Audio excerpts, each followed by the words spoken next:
Morning all. Sorry I'm late this morning. Oh, look, only got 6 minutes till the market opens. Quick panic. I'm really not organised this morning.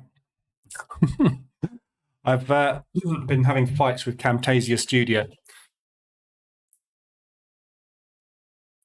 Not literally, but been trying to get the session from yesterday about aggressive drawdown control rendered. And Camtasia Studio is what I use for all my video editing and stuff and recording and all that sort of stuff.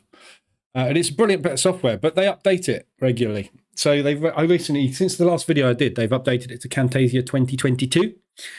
So you go from 2021 to 2022 because they say, well, you can't really use 2021 anymore because it goes, you've got to log in. I'm already logged in. Then it closes down, so you can't use it. So I go to 2022 and you've got to convert all of your old projects before you can actually do anything. And it wasn't working. So I've been battling with it for half an hour. Literally, just before I came on stream, I got it sorted. And I was like, oh my God, it's 51. I'm late. So sorry about that. Morning, Eric. Morning to Armand, Leon, Seymour, Joaquin, Big Papa. Morning all. Time to dance with the market. Exactly. Just a quick update on stuff.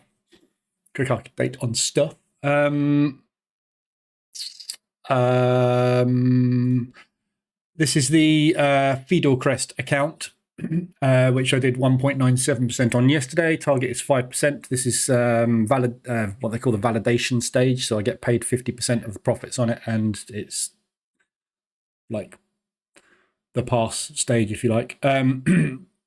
So I've got those 3 trades running from yesterday. EuroCAD. So the reason I wanted to discuss this quickly was the EuroCAD trade that I took yesterday. Where's my pen gone? Oh, sorry, I'm organised. Come here, pen. So the target on this one was here, targeting this propulsion gap. What I have done is I have moved my target down to ADR.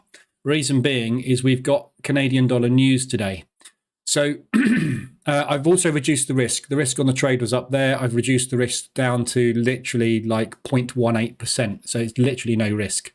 I'll put it behind this propulsion gap though, just in case they come and test that propulsion gap first. So reason I've moved it down there is obviously if we get a big spike on the CAD on the news today, I'm not going to get out there. I will get out at ADR because we'll get an ADR on it. So Canadian dollar might well get me over the line today. The other 2 trades I had yesterday were the Euro odd, which is on its way down slowly, very slowly. And the EuroCAD, oh, not the EuroCAD, sorry, just done that one. And the Aussie New Zealand, which I took 2 positions on. This one's decided to turn around this morning, so I've put it to break even. There's the average between the 2 positions, so I've gone break even average on it. It's coming down quite hard, but it's on its way to that propulsion gap, and we've slammed into this one and gone straight through it during Asia. So I'm hoping we're just going to get a pullback down into this area and then rally up into the propulsion gap. So I've broke even it just in case.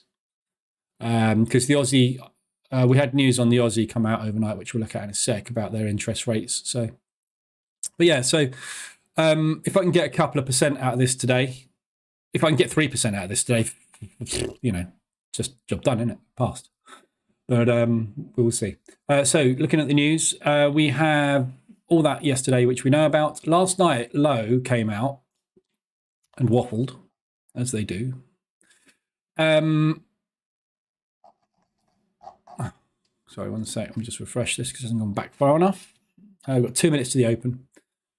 Come on.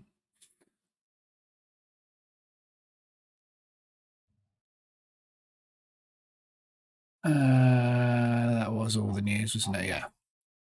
So we're closer to the point where it'll be appropriate to pause interest rates. So basically what Low's saying is we're getting now to an area where we think we might be at the peak for interest rates, which is 3.6%.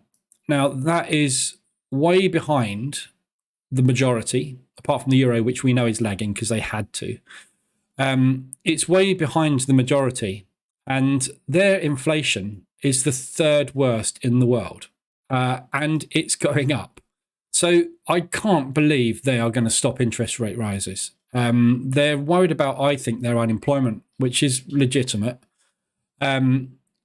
So although he said that, I can't see that as being fact, to be honest, because they're too far behind. So we're getting closer means we're not stopping. That's the way I read that. So a lot of people are reading that slightly bearish. I would, however, say that is, yes, we know we're getting close to terminal rate. Everybody is, but not yet. So I wouldn't read too much into that. People are thinking this is bearish, odds bearish anyway, but I don't think it's that bad. Further tightening is likely to be required in order to bring inflation back in target. What he means by that is higher interest rates. So, it's the typical bank. We're not quite sure what to do because we're stupid.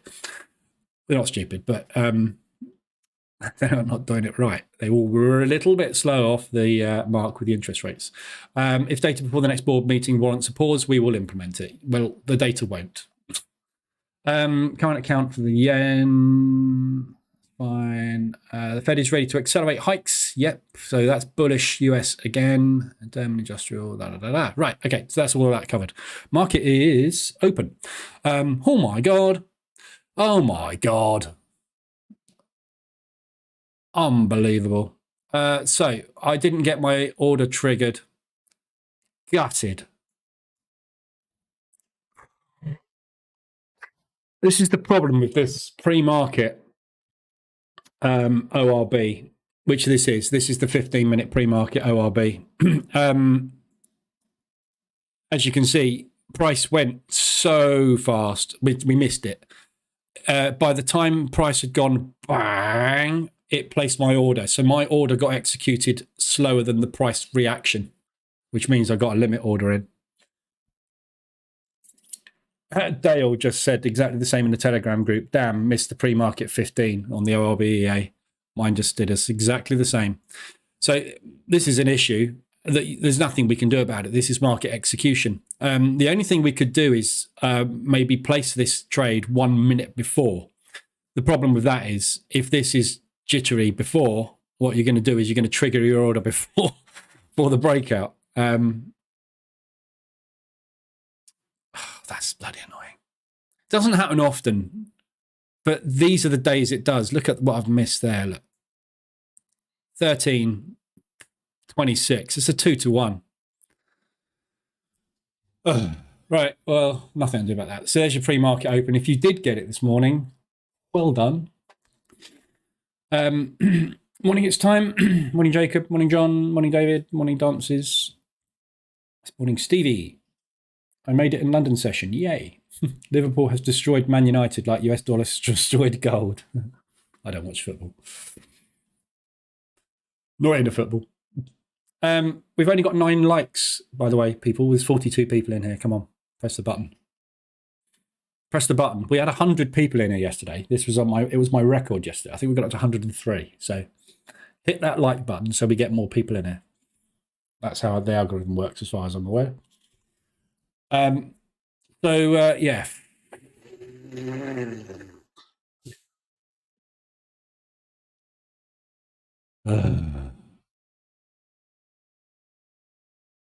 I'm just going to sit here and cry for a little bit.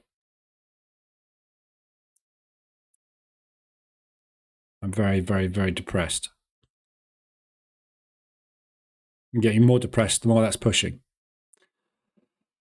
I'm just going to cancel that order off because I don't want it triggering on the way down.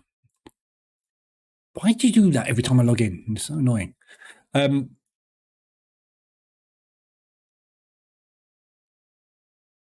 So obviously I will take the short if we get the short.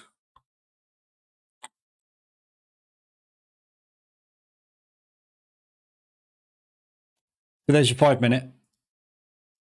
So I'm still in shock. Anyway, let's quickly look at the DAX and where we're going today and what happened yesterday.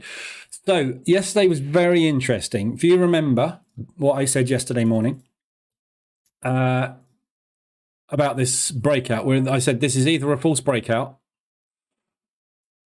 and we're going to turn here, or this is the start of the next bull run. We're just going to go, and we've turned. So today is a pretty critical day because this could turn into the pullback push for a next part of a bull run. Obviously, you can see we're getting propped up on the 24 at the moment. So this is the market being bullish, quarterly and monthly bullish. So it's an interesting day in that we have pulled back down. The range has held. But obviously we have broken out of this area here. So we're kind of stuck in the will we, won't we here, aren't we? So today's quite important, as in if we pull back down into this range, we've got more sideways potentially. So it's tricky today. There's your 5-minute opening range. So an ORB of that obviously is next move on the cards. So yeah, difficult to know what to do with this today. It was very, very bearish, but obviously a lot of this move we got yesterday was based on the US dollar strength that we had off the back of the Powell speech. So obviously all the US indices did exactly the same thing. We got that big drop on the US indices because Powell rallied the US dollar. And this is what I was expecting and thinking was going to happen. That, you know, as I've been saying for weeks, this bear market is not over, I don't think. All the signs were pointing to, yeah, we're getting into a bull market. But after what he said yesterday, it looks like another leg down to me. So if that's the case, obviously that is going to constrict the movement on the DAX as well, but not to the extent obviously you would get on the US indices. So it's an interesting one at the moment, but it doesn't matter which way it goes, does it? You know, if you're trading the opening range breakout with the EA, you go in the direction of the momentum and the speculative traders. So it doesn't matter, does it? 103 people. People were beginning to like you. Oh yeah, sorry. People are beginning to like me. Yeah, people are beginning to like me. People were beginning to like me. There's only 44 today. Where is everybody? Come on. Do an AI image of Mr. Wicks celebrating your 100 YouTube viewers. Haha, that's a good idea.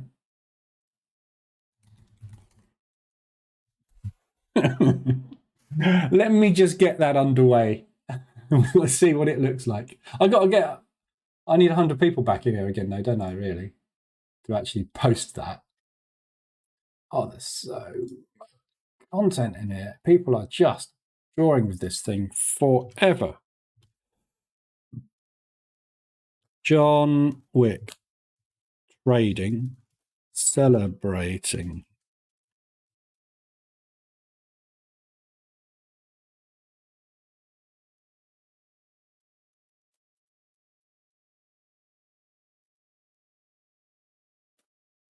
Okay. Let's see what they make of that. Right. Oh my God, my post just vanished into the ether. I'll keep an eye on that. Right, looks like we're going to break out long on the 5-minute as well. So this could be the pullback. So we're pulling back into this propulsion gap on the daily. So obviously we had this big rally. Now this is what broke the original range. So this is where we would expect the sellers to start to kick in and really add into their positions. It's looking pretty good, actually, I have to say. Where's it gone? Has it posted yet?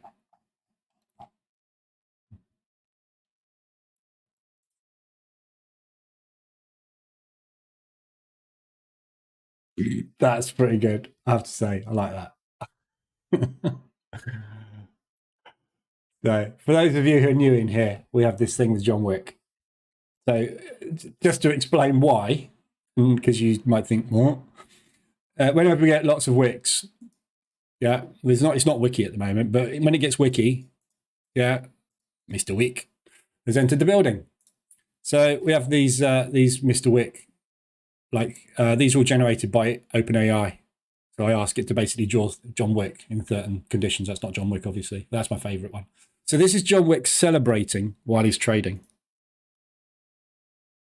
That's pretty cool, isn't it? That's good. I like this. This is John. Look at that. John Wick celebrating. This is the one I'm going to bring up when we get a good result. This is John Wick celebrating a successful trade. Like it. So we'll have him, should I go long? Should I go short? Here comes Powell. Yes! That's what we're after. So opening range breakout, 5 minute long. Right. So I'm going to stop out on that. That's bloody annoying. Yeah. So yeah. Sorry. Let me catch up with the chat. Morning all. Showing in UKGB. Snowing? Not here. It's not. We didn't get snow. I live by the coast, so we don't tend to get it because it's warmer. Would it be warped? Don't know what that means. Maybe changing the range time to 9:59 instead of 10, so we don't miss the moves. Yes. So if with the ORB, that is another option you have. So the range start time and range end time, that's actually not a bad idea. Range end time, enter it as 09:59. And what you will get, obviously, is 1 minute before.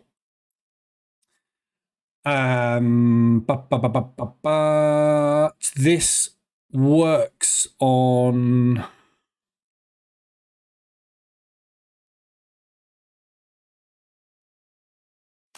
This works on candle close. So what you would have to do is you would need to run this on the 1 minute chart if you're going to do that.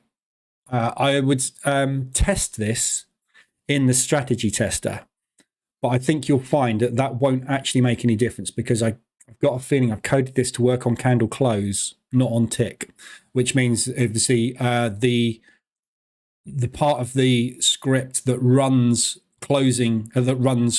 drawing the lines and placing the pendings works on candle close, which is why it's designed to run on 5 minute charts. At 9:59, you won't have a 5 minute candle close, therefore it won't trigger the script that places the lines and places the pendings. So you'd need to run it on the 1 minute chart. Don't quote me on that. Needs to be tested, but I'll check the logic. I'm pretty sure that's how it works. Because when you're coding EAs and things, the more you can code on candle close, the faster it will operate. When you're running on tick, literally it's doing something. So every time it ticks like that, it is running the script. If you make it run on candle close, it only runs the script when it closes a candle. Yeah, 2 minutes 44 to go, for example. So it speeds up backtesting, it speeds up the operation of the EA, it puts less resources on MT4. It's just lots of advantages for using candle close. And most traders, you don't want to get into anything and you want to get in on candle close. You don't want to get in on tick because this looks bearish at the moment, but 2 minutes time, this thing could look like that, couldn't it? Yeah. So you take price action signals when a candle has closed, when the market has decided where this is going to finish, not as it's moving. So, but yeah, that's a good point. You could do that, definitely. But you need to run it on a 1 minute chart, which is not an issue at all. What's your take on GA?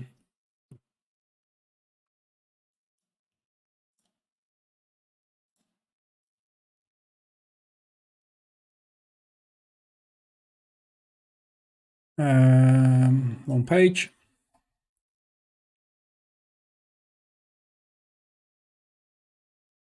The pound pair's up to today.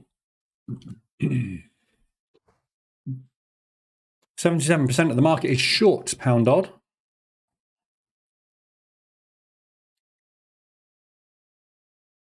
And we want to be, we're range bound on it. So either way, really. So pound odd at the moment, you've got no advantage on the RSI extensions at all on the hourly or the 4 hourly. It's just kind of sideways. It's coming out of a double top back down into propulsion. So if you really want to get involved with this today, which I wouldn't, potentially look for that kind of movement.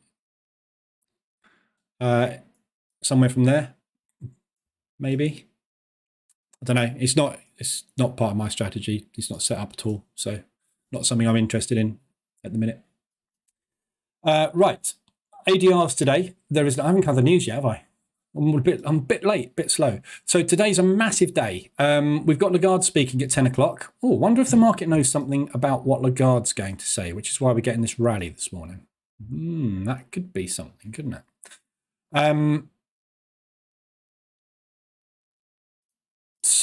Yeah, we've got Lagarde speaking this morning at 10 o'clock. Be aware. It's an orange news event because she may or may not say something that rallies or pumps or dumps or whatever on the euro. So be aware of that. Non-farm employment change is 115. This is not non-farm payroll. This is just the non-farm employment change figures, different to non-farm employment change. This is the ADP version. So to be honest, there's not a lot of difference in them. But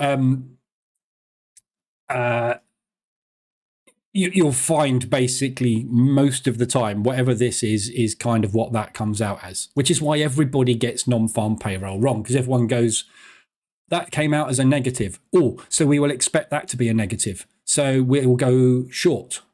What they don't realize is that that has got nothing to do with the market movement. It's all about the unemployment rate. So everyone goes and trades non-farm payroll figures when actually it's the unemployment rate that moves it. So everyone goes, it's come out as negative. Why is it pumped so high?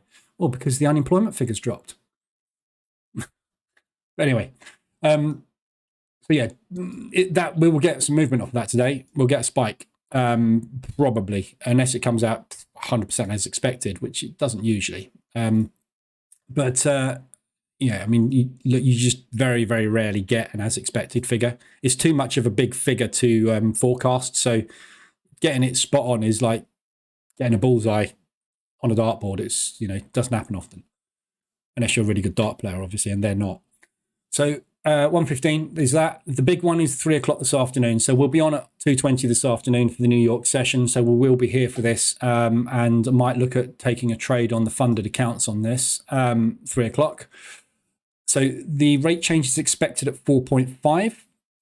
I don't expect them to do anything different. So this is a freeze, basically. So the Canadians are looking to freeze. There is a danger today, I think, that we might get a slight increase on it. I don't, not 100%, but I'm nowhere near 100%. I'm like low percentages, but I think there's an inkling that could possibly happen, purely based on what's going on with the US at the moment. The US and the Canadians move a lot in sync, right? As we know. So if you look at the fundamentals,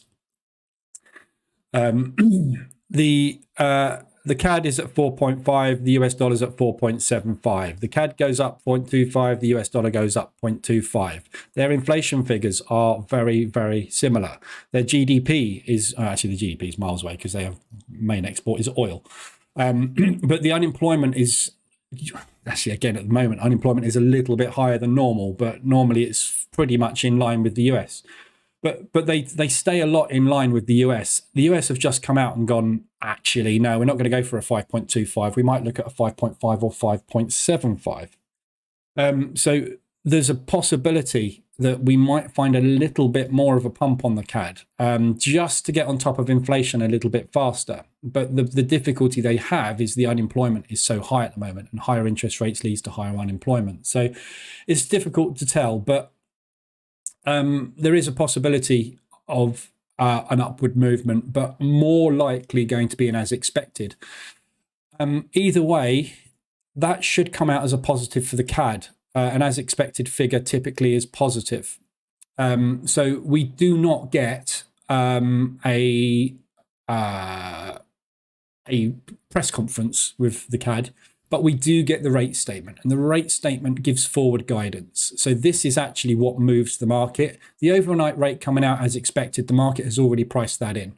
The rate statement is a projection of where interest rates are going in the future, forwards or backwards. So this is much more important. So this is what will get the market movement off. All comes out at 3 o'clock at the same time. The other, like spanner in the works today, if you like, is we've got Powell on second day testify today. His second testification. Is that even a word? His second day testifying. So again, you saw what happened yesterday, right? Yeah, this is the power of the Powell. This is Powell power. Yeah, We got a what did we get? 225 yesterday, 161 off of an 81. Yeah, so 200 ADR. This is Powell. Gold I was on short. Thank you, Powell. That's the sort of movement we can see. Now, today, what Powell did yesterday was massively rally the market. He has the power to the opposite today. He also has the power to pump the crap out of it again. After yesterday's speech, I get the feeling we might not get quite as much movement because this is market shock and market repositioning. I don't think the market is going to have to reposition to such an extent today, but we've got to be aware of that. So 3 o'clock this afternoon, the entire world is going to explode, basically. Everything is going to go mental. That's all currencies as well, because when the CAD gets rallied and the US gets rallied, we are going to get money pulled out of and pushed into the pound, the euro, and every other currency out there. So you're going to see absolute chaos at 3 o'clock this afternoon.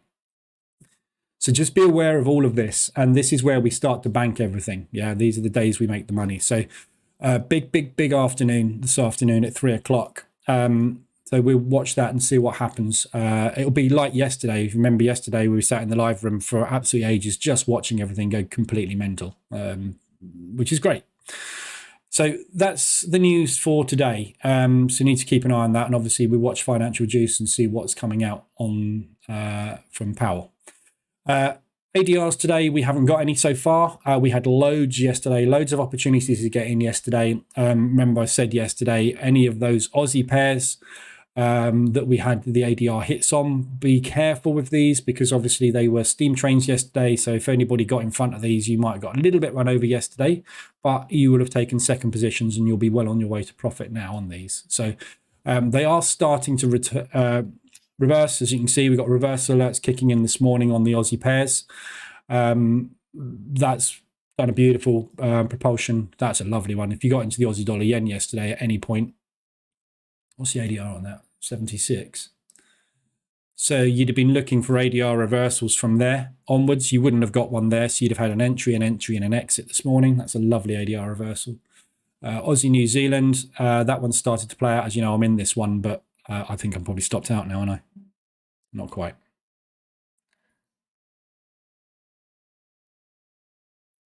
We just had some news on the pound.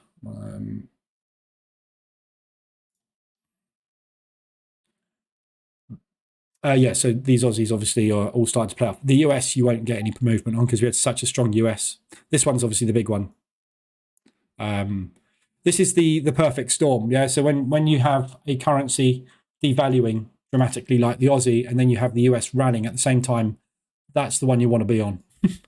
So that was a massive move yesterday. So there's a 75 ADR, 150 is 200 ADR. We got a 167. So that was a 225 ADR move yesterday. Yeah, 2% of the time. We don't, doesn't do 225 often. So nothing today. We have got lots of weeklies though, so they're all worth looking at. Let me just quickly look at what that news was on the UK.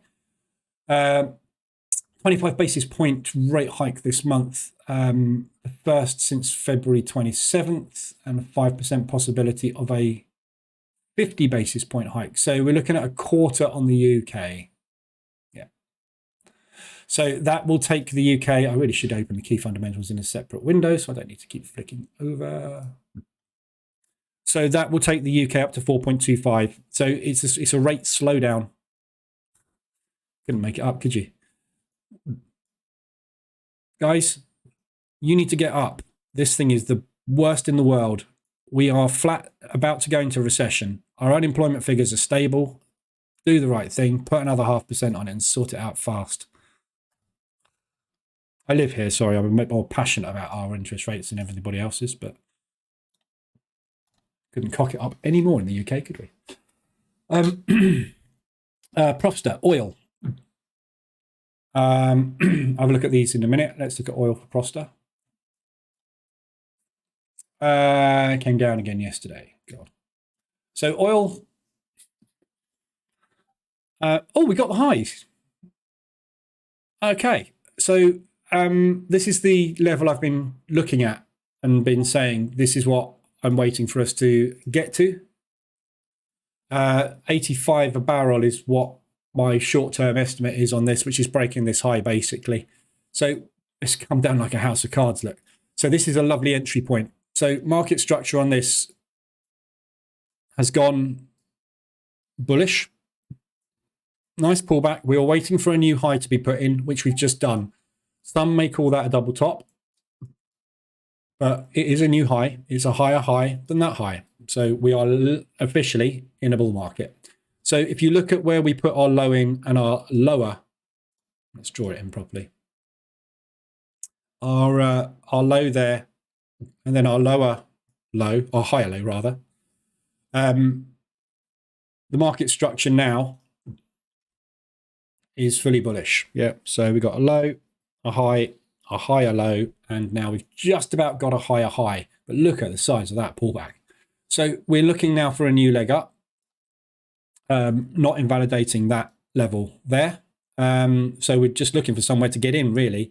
We had this massive whipsaw here, which basically came straight down into propulsion and then rejected and flew back the other way. That I think was last week, wasn't it? That was on the oil prices, wasn't that? Is that on a Thursday? 3rd of March. 2nd of March was a Thursday. That was on the Friday. 3 o'clock on the Friday. Oh, that was thingy, wasn't it? PMIs. So yeah. So looking basically for longs. If you're going to scale into this with a position trade, this is not a bad area to start, is it? 50% retracement. So if you put Mr. Fib on,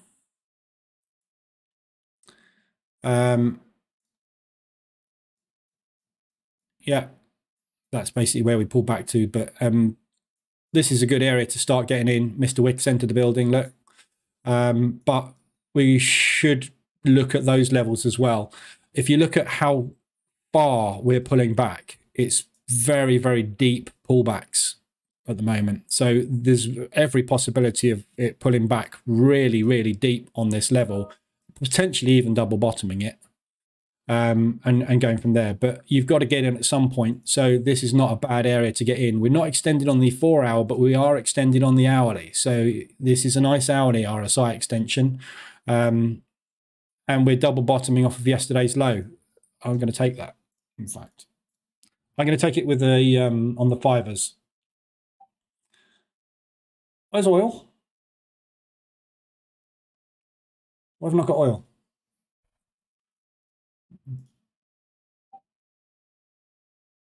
I can't trade oil. What?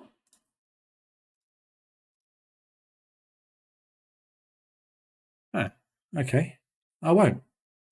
Fine. Okay. That's annoying.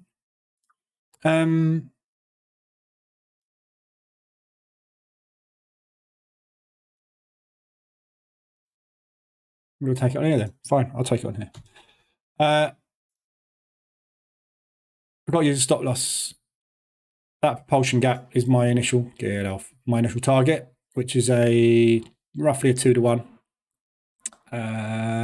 Lot size 7.32. Is that deep enough of a stop?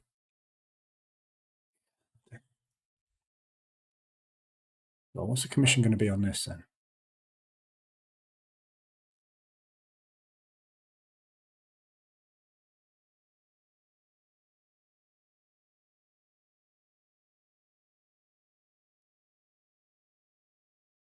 No commissions at all. I do like Feudal Crest. No commissions as well. I'm starting to like Feudal Crest. So yeah, like that from there. It's either going to work or it's not. So I'm just looking for, literally, this is a double bottom bounce play. Back up into there. Into the propulsion gap. So on the 5-minute chart, this is your reversal alert here. Yeah, so that's why I'm taking this. This is a structure break that we're seeing. So this is a reversal alert going in. It's a good example, isn't it, of why I keep saying I don't use the reversal alerts indicator a lot in my own trading. Just because I can see these, I go from here or it's going to fail. If it's going to go, it's a lovely, lovely trade. There's very little to stop it on the way up. If it's going to go down, it's obviously going to go down, and then we want to scale into it. Yeah. So that's good oil. Like it. Dances with Wolves. I can't bear the thought of trading against AIs. I mean, they destroy us in the chess. Yeah. Well, you've been trading against AIs. Oh, this is typical, isn't it? Look, it's not going to give us a reverse alert now. You've been trading against AIs forever. Yeah. There we go. There's reverse alerting. So this is why I don't trade on low time frames, right? The vast majority, what you're seeing, everyone goes, I'm trading on M1. What you're trading here is algorithms. This is algorithmic movement. They are looking to grab that much out of the market at a time. Yeah. These guys are ahead of everybody in the pools. When the orders are executed, these guys get first dibs on everybody's orders. You can't beat them on this time frame. They will take your money. You may win for a little bit, but long-term edge is not there. So don't trade M1, basically, is the rule. And M5 is still very algorithmic. Yeah, you're seeing chop. So you are trading against AIs, and you always have been. The algorithms and the quants have been running for years, and they still will run. They drive most of the market movement. Most of the market movement is executed by quants. Apart from the stuff that we see happening here, like the opening range breakouts, this is people on desks pressing buttons. 15-minute ORB is in, and you're long. So depressed about that. So yeah, UAE rumor of leaving OPEC. No, that's not true. That's not true at all. You missed. I don't know if maybe you missed the update on that. But that was days ago. That was back here somewhere. No, it's days ago. But it's not true. The UAE came out and said, I don't know what you're talking about, where you've got that from. We are not doing that. If the UAE left OPEC, it would destroy them. No, that was the spike on oil you were talking about. Oh, was it?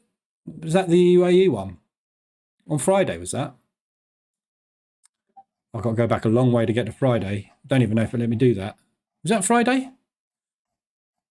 I thought that was a PMI, because that happened at 3 o'clock. Look.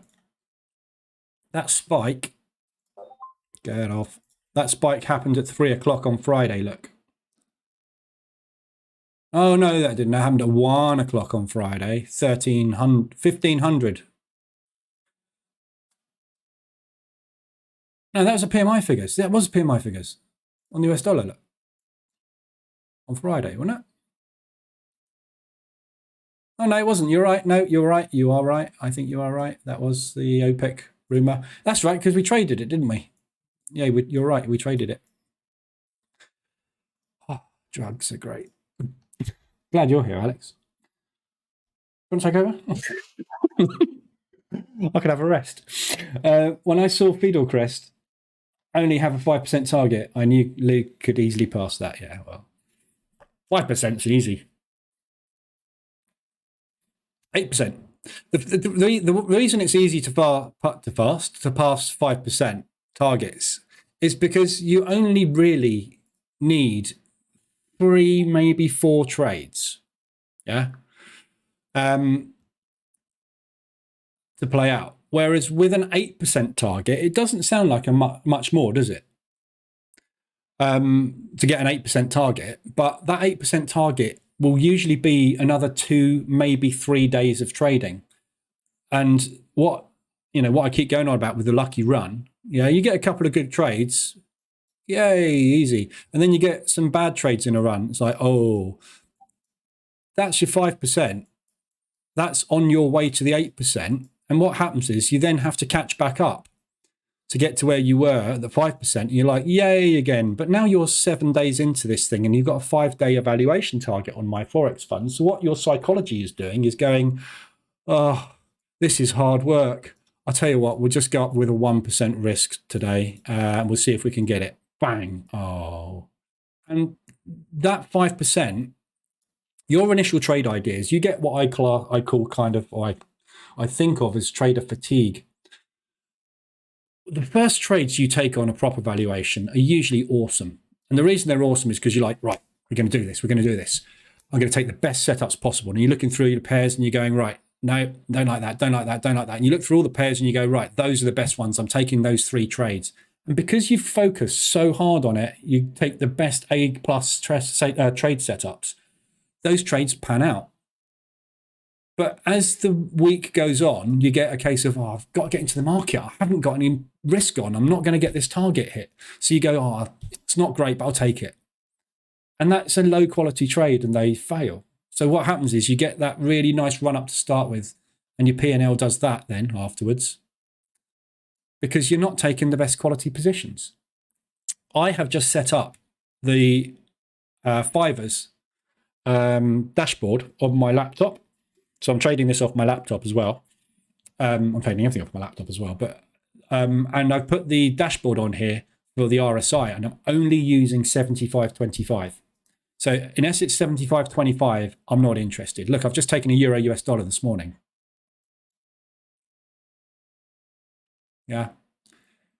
Off of a 75.25. So I've taken a long up to there. But it had to be super extended A+ setup. I'm not interested in 30s.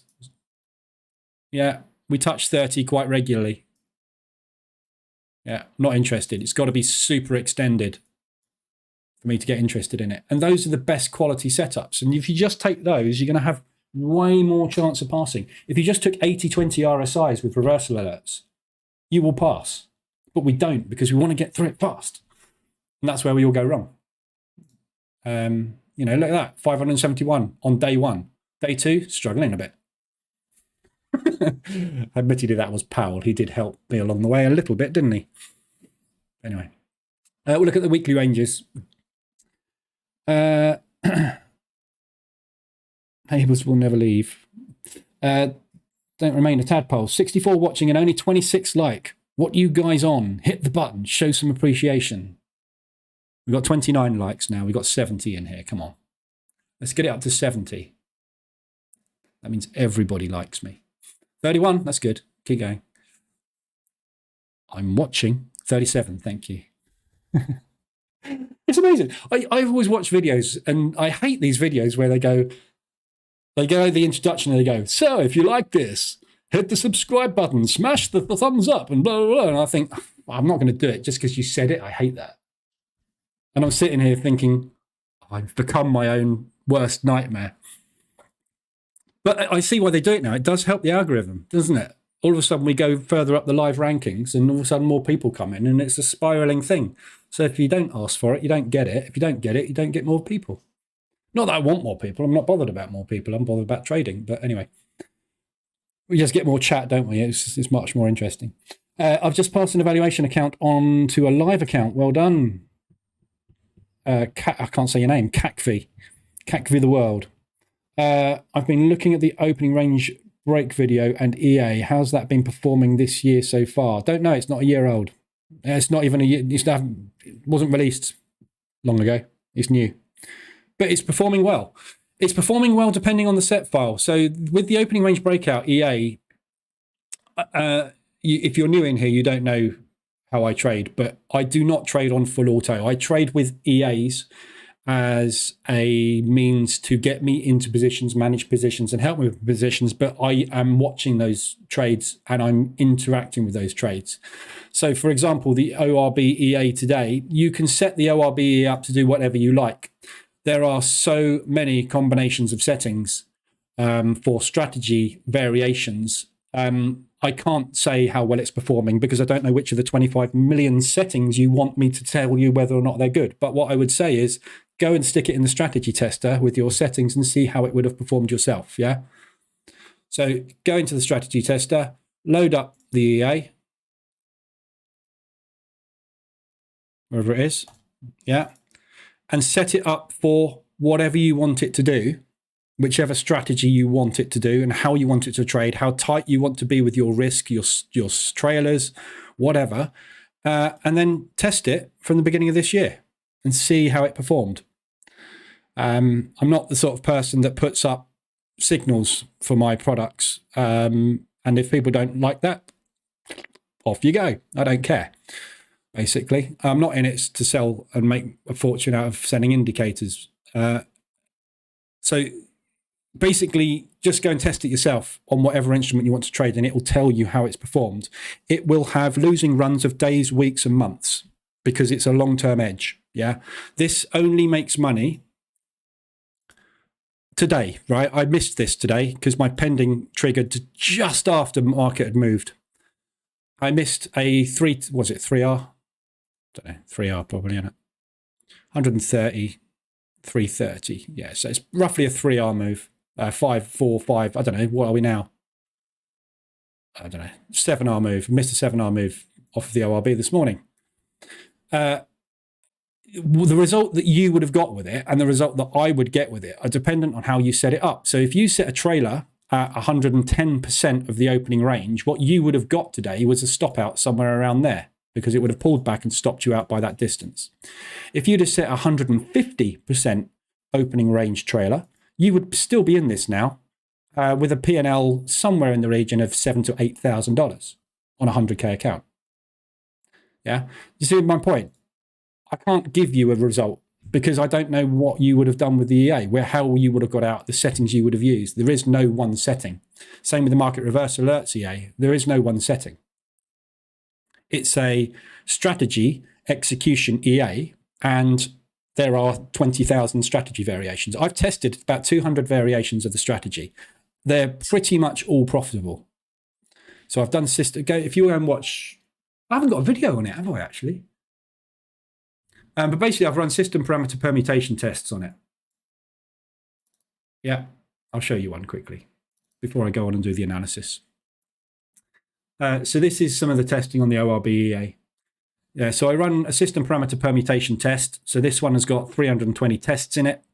And this is testing whether or not to use, what percentage target to use, whether or not you should add to ORB1, and whether you should use a trailing distance and a trailing start varying from 200 to 800. Yeah.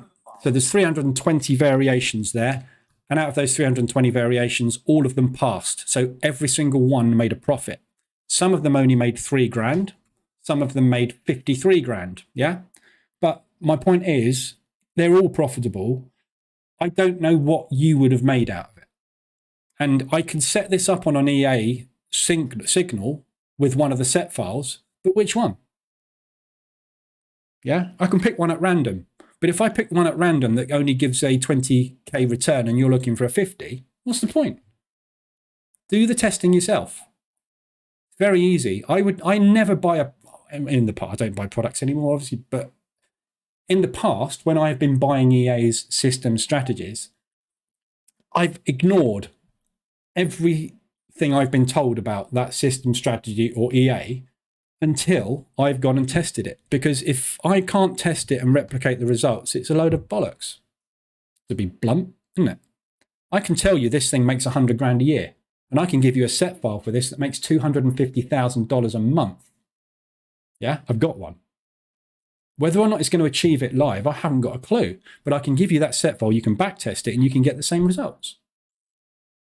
Yeah. Don't believe anything until you test it yourself. So go and download the demo for the ORB EA, put it in the strategy tester, set it up to how you think you'd like to trade it. To be honest, the pre-market 15 is the most profitable. Look at that. But you will also get whipsawed on the pre-market 15 for 3 days on the trot and lose somewhere in the region of 5 to 8K. Depending on what your settings are. Again, yeah, if you set this thing with a maximum loss of 2.5, you'll only lose 7.5K on a 3-day run. If you set this to 5K, you're going to lose $15,000 on a 3-day bad run. If you set it to $500, you're going to lose $1,500. This thing's made 8K this morning if you had a 150 ADR trailer.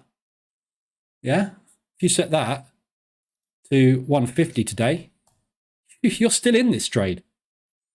Yeah, get the point. It makes money regardless. You're just going to have to sit through some bad runs and you will get different results depending on your settings. Yeah. Test it, prove it, trade it, as Philip has just said. Yeah. That's exactly what you do. Yeah. Test it yourself. I can't give set files for every possible combination, but if you have 3 or 4 hours to spend. You can answer your own questions and come up with something that gives you confidence in trading it. Forget what I say. I'm just a guy on YouTube.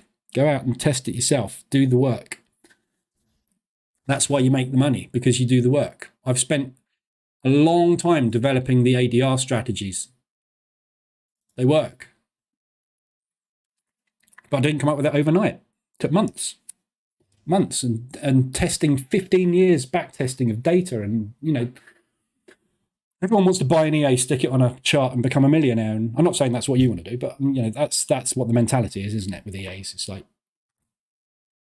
I want something that I can just put on a chart and it's going to make me money so I can give up my job. Good luck. This doesn't exist.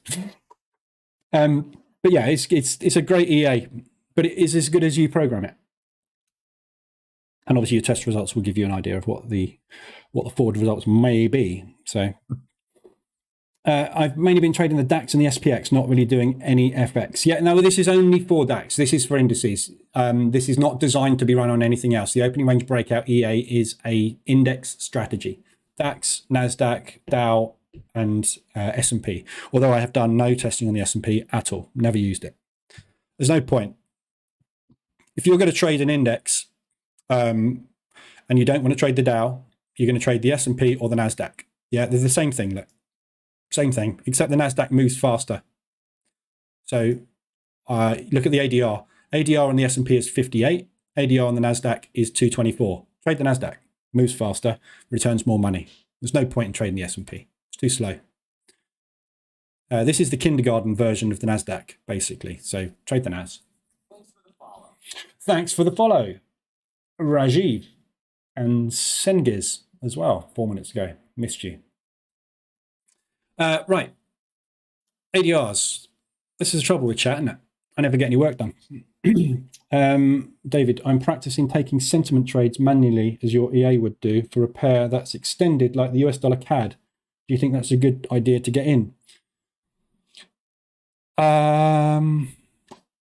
It's a different strategy, isn't it? Sentiment. I don't know. You'll have to answer that question yourself. If something is massively extended like the CAD Swiss at the moment, yeah, if we look at the CAD Swiss, the sentiment on the CAD Swiss is 96, which means it is going to be extended on the ADR, but you need to be shorting it, don't you, the CAD Swiss? Yeah, because 96% of the market is long, so it's a short. So if you're shorting it, if you're trying to long, I mean, you'd have to short it only when it gets above a RSI high, wouldn't you? So yeah, if it takes out an ADR or an RSI high and the sentiment is saying to go short, that is an awesome entry and you are going to make money out of it. Very, very, very, very likely. However, this is why I changed the EA. How often would you get that? How often would you get that there or there when the sentiment is driving it that way? What you will more likely find is that, and you'll never actually get an entry signal. Test it. I don't know. It's difficult one, that one.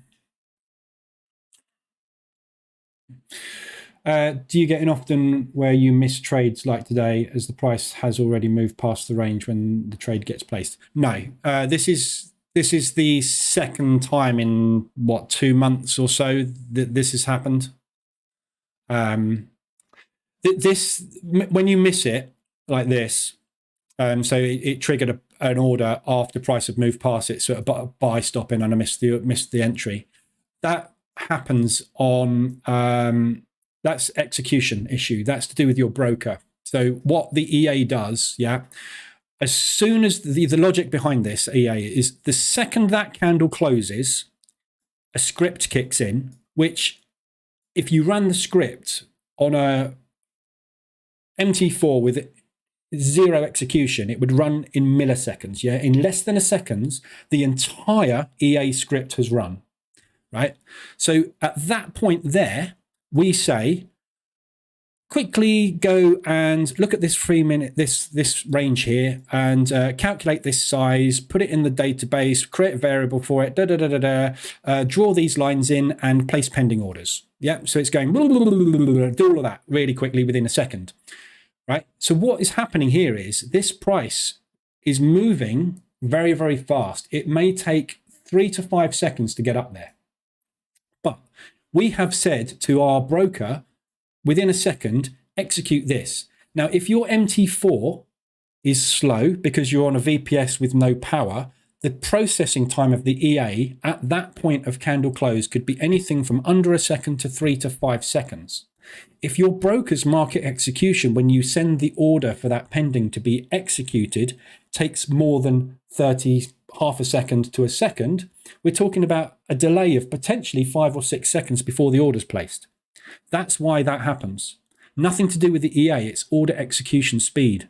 So if you're on a super fast, lightning fast VPS, 4 processors, 8 gig of RAM, you've got one MT4 running with one chart with that EA on it, you're going to get super fast execution. That's not an issue. If your broker is an ECN broker and they execute your orders as soon as you give them to them, that's not an issue. That won't happen. I'm sitting this at the moment on a VPS running 2, 3, 4, 5, 6, 7, 8, 9, 10. No, not that many. 10 MT4s or something. So I get the feeling that this is me. This is market execution. And it's my fault because I've got too many MT4s running on the VPS. I'm executing with Robo Forex and the execution is instant with Robo Forex. So it's not that. So that's why that happens. You can stop that happening. It means you have to run multiple VPSs, which I do. I have three VPSs, but maybe I should be running more because I've got a lot of VAs running now. So, but that's why that happens. US dollar and CAD news today. Yeah, we've already covered that. How's the hedging account doing? Their hedging account. It's taken a huge hit. This is what this is the test. This is why I'm doing this. This is the test. I wanted to see what we got here, and it's verified what I was expecting to happen, or what I was hoping would happen for the last few weeks. We've been watching this thing, haven't we?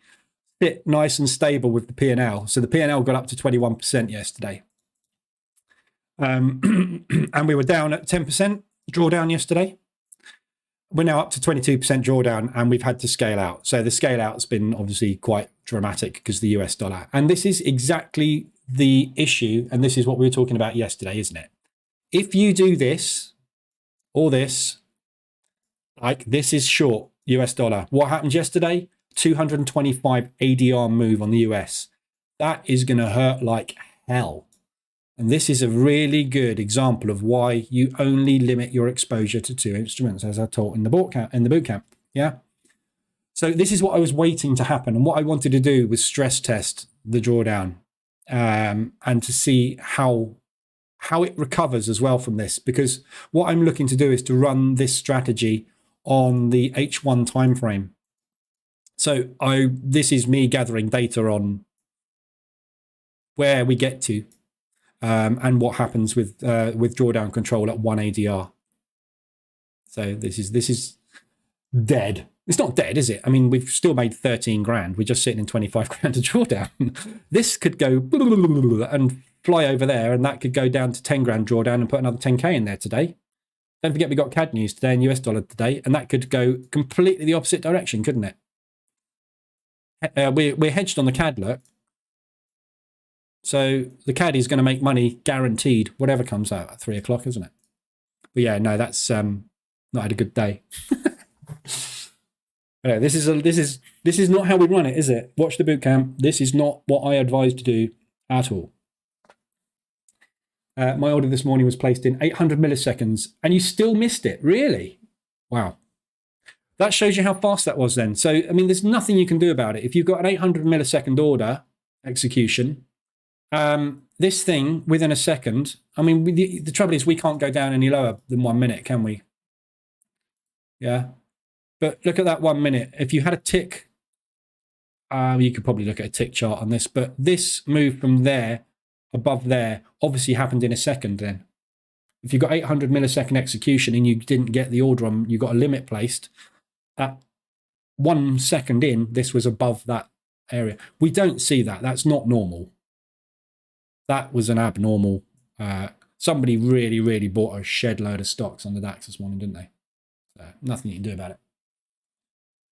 Apart from go 1 minute early, as we discussed earlier. So yeah, set it up, put it on the 1 minute chart, set it up to trigger at 9:59 instead of 10, and you'll get that guaranteed, won't you? Because it won't move until the open. So you're getting in a minute early. The danger is you might get triggered a minute early, but you know, horses for courses, isn't it? You win some, you lose some. I always use a stop loss of 1% of depot. I don't know what that is. In trading view, you can see 1 second. Yeah, maybe. Don't know. Don't use it. Right. So, the other thing I wanted to quickly cover, we went over a big session yesterday to do with drawdown control, aggressive drawdown control. Yesterday, I executed aggressive drawdown control on Euro odd. Okay, so we had a little demonstration of, Jesus, done 900 today. Euro odd, we had a little demonstration of aggressive drawdown control, yeah, remember?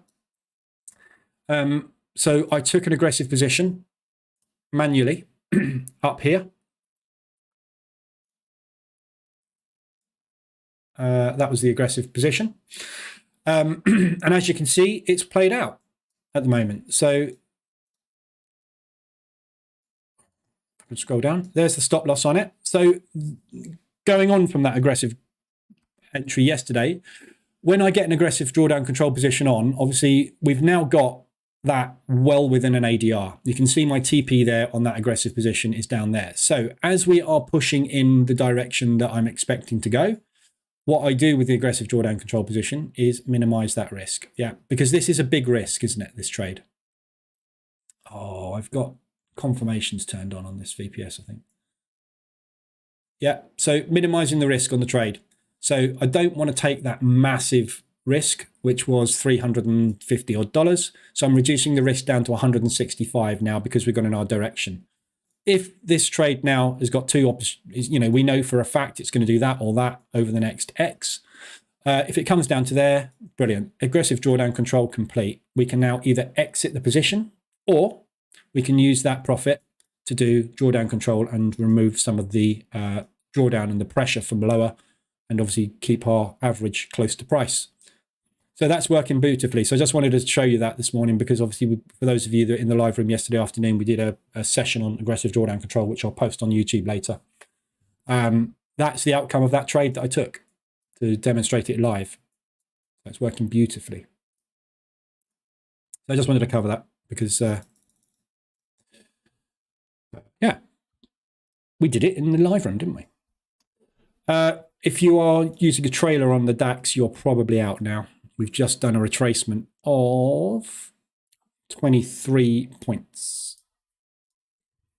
So, ADRs. It's now an hour in and we haven't even done the analysis yet. Should shut up and get on with it, shouldn't I? 87 people watching now, 89. Come on, we've got 54 likes. Let's have some more. ADRs, right. So, Aussie dollar Swiss. We looked at all these Aussies yesterday. Yeah, AWRs. Have we got any monthlies yet? So these are your weeklies. Aussie dollar Swiss, massive extension on the hourly, massive extension on the 4 hourly. So looking at the hourly starting on Monday, that is your weekly range hit already by Wednesday, which is lovely. So average weekly ranges that hit on a Wednesday are great. These can go up to 150. It's not often we get moves above there because obviously when we get these weekly ranges hit, it's usually, if we hit them on a Wednesday, it's usually because we've had a couple of ADRs, which we've had obviously, as you know, on the Australian dollar. So these are all primed for pullbacks. There's a beautiful propulsion gap trade there. I don't know if I'm on any of these. Did I take any Aussie longs? Yeah, Aussie New Zealand I'm in long and Aussie CAD I'm in long as well. So they're not weeklies, but so yeah, Aussie Swiss reverse alert on the hourly. Your 15-minute reverse alert was there in Asia. You got the W pattern there. So pushing back up into that propulsion gap as a kind of worst case scenario, best case scenario, coming back up into that resistance there. So the previous support, turn resistance. So we're looking for a market structure with that. Okay, so that's playing out very nicely at the moment. Be aware, obviously, there's so much news come out on the Australian dollar this week. And obviously what Lowe said yesterday. Where are we? So what Lowe said yesterday, or this morning, early hours, about the potential for freezing the rates.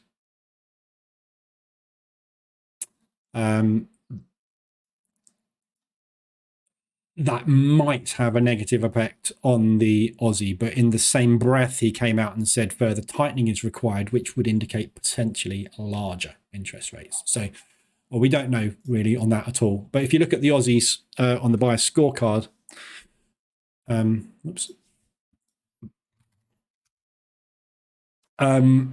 they're all pretty negative. Yeah, so everything is a negative down here. Obviously, these are all the Aussies. So Aussie XXX short it, XXX Aussie long it. Yeah. So sentiment is very much against the Australian dollar. Retail as well. Retail are completely the wrong way on it. Obviously, as you'd expect, the retail crowd are trying to catch this falling knife. So just be careful with these, because there is a very high probability as well of a flag break to the downside with all these Aussies. So although they are extended on the weekly, that is not the reason you take a trade. You look at it on the weekly and you go, right, are we extended on other instruments, and are we reaching levels of good support resistance? In this case, we are. Yeah, so we've got a very nice level here that we can use, which we're at. So there is a high probability of a bounce here. There is also a high probability of a flag break short. So we get in here, that works, fantastic. We get in here, that doesn't work. We get in here and we get out here. Fantastic. Doesn't matter, does it? You take either or. So by the time it gets down to there, obviously we're going to be massively extended. We'll be 125, probably 150 on the weekly range. Yeah. Get a move like that, we're going to get a move like that. So that's Aussie dollar Swiss, Aussie dollar US as well. Obviously, we know about this one. Be careful with the US dollar pairs today. Obviously, today is going to be bloodbath at 3 o'clock. So anything you get into or anything you're in now, throw all technical analysis out the window at 3 o'clock. So, doesn't really matter. But we have got heavy US news this afternoon, along with the Canadian. So just be very careful with anything you're trading US. I really, really, really fancy pullbacks on all of these US dollar moves yesterday. I'm in, I've got a short on the US dollar with the euro at the moment, though that's not going anywhere. And I've not got any exposure on there at all.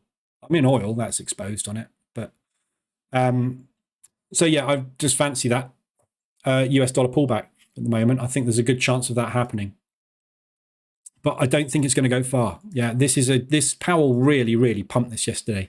But as we've seen, he's got the power to do this. He's also got the power to undo it. So you've got to be careful. Proster, if you rename the EA market reversal to Banks algorithm, the sales will skyrocket. I don't make stuff to make money. I make stuff to create a second income to help me to continue to do this. That's why I charge for the EAs and the indicators. I don't sell enough of them to make a living by a long shot. So yeah, I know there's all sorts of ways I could boost sales, but the trouble with boosting sales, I have a Telegram group with over 5,000 people in it. I'm getting DM'd constantly. I've got 3 DMs in my Telegram now to look after the live room. I've then got to carry on with programming and testing and strategy development, manage my own trades, manage my own prop accounts. If I get a load of sales coming in, I've also got to do customer support, technical support. I just don't have the time. But yeah, I could do, if I renamed anything Banks algorithm, it would sell. If you put any ICT-based terminology on anything, you're obviously going to sell more, aren't you? But then he'll come after you for a share of it. So, which broker do you use? So if you go to the website, I'll put a posted link. These are the brokers that I use. Well, no, this is the broker that I use at the moment. So at the moment, I'm using Forex. Yeah. These are the prop firms I use. I also use Axie. Are very good. It depends which country you're in as to who you can use, basically. So I use Axie as well. I have an account with Axie. This is my S&P account, which is turned off at the moment. It's with Axie, but I'm not trading it because S&P is not in a bull market at the minute. So, but I've also traded with DarwinX, who are awesome. DarwinX are, I would say DarwinX are probably the best broker I've traded with ever. It's UK regulated broker. You only get 30 to 1 leverage. So that's the only downside with them. But they are, as far as spreads, account execution, commissions, not titting about at the swaps, stealing your money, these guys are on point. And one of the reasons is DarwinX run a copy trading system where you can copy and they will fund. DarwinX actually fund you as a trader. And it's not in their interest to do all the shenanigans that brokers do at the swap by taking you out. It's in their interest for you to make money for them. So this is one of the very few brokers out there that is aligned with the trader. They invest capital, their own capital, there you go, in these strategies. So they're not titting about at the swap going, oh, if we spread the swap by 30 points, we'll make an extra 2.5 grand. If we spread the swap by 30 points, these guys are going to get stopped out and our investments are going to drop. That's their thoughts. This is why they are such a good broker. But they're UK regulated, so you will have a 30 to 1 risk, 31 leverage, which is no use to me whatsoever anymore, which is why I don't use them anymore. But they will be my very top recommendation.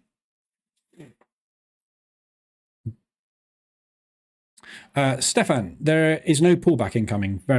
News are very, very bad. I don't know which you were talking about there, but there's always a pullback coming, Stefan. If there's no pullback, there's no profit. If there's no profit, there's no banks. If there's no banks, there's no market. If there's no market, I've got to go and get another job. There'll always be a pullback at some point. I just run some back tests with the ORB on the 9.59 and 10 for the pre-market range, and the difference is negligible. So 100% think it would be worth changing to 1 minute before, so I won't miss those trades. Yeah, good one, Fecco. So I might try that as well. That's a very good idea. That's killing me, that is. That's a...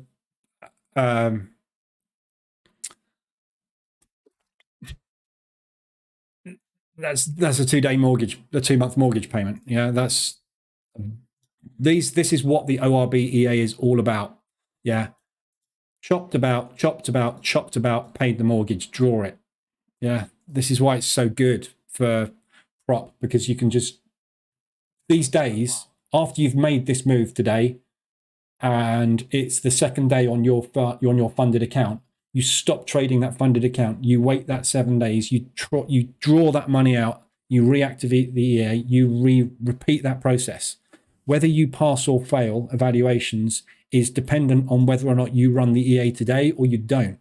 It's that cutthroat. And this is what the ORB EA is so good at, capturing these moves and capturing huge profits. And it will also have horrible choppy days. And that you're back, as Fecco's just said, stick it in the back tester. You will see it will go sideways for weeks. And then it will go pop, pop, pop, pop, pop, and bank 10 grand. And that's what it's for. It doesn't lose a lot of money. The drawdown is very insignificant because it also makes money back on the days that it goes into drawdown as well. It's just waiting for these days. And when you miss them like this, it's so frustrating. But can't do anything about it. It is what it is. We got 102 people. Yes! John Wick is very happy. Right, let's get back to trading. Right, analysis. Whoops, we'll do RSIs in a second. So the others we've got Aussie US, very extended. The trade entry on this was kind of yesterday, and it's, as you can see, it's back above now. So we have got the reversal alert. But I would be very, very wary about stepping in front of this bus at the moment. I'm taking a long on it, but I'm not, I'm not convinced on the result. The result of the trade that I'm taking is going to be based on Powell. So my gamble is 50-50 on whether Powell pumps or dumps at 3 o'clock. I've no idea. So that's why I'm not exposed massively on the US dollar. I have got a US dollar on, not on that account, on this account, not on that account, that account, US dollar on that account. It'll either work or it won't.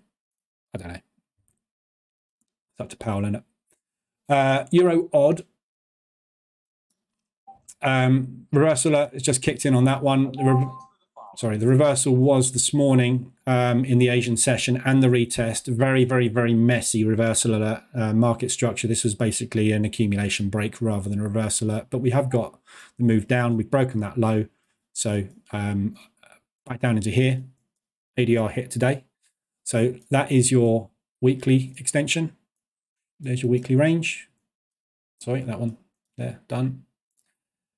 Euro, US dollar, again, very careful with this. This is a mother of all propulsion gaps.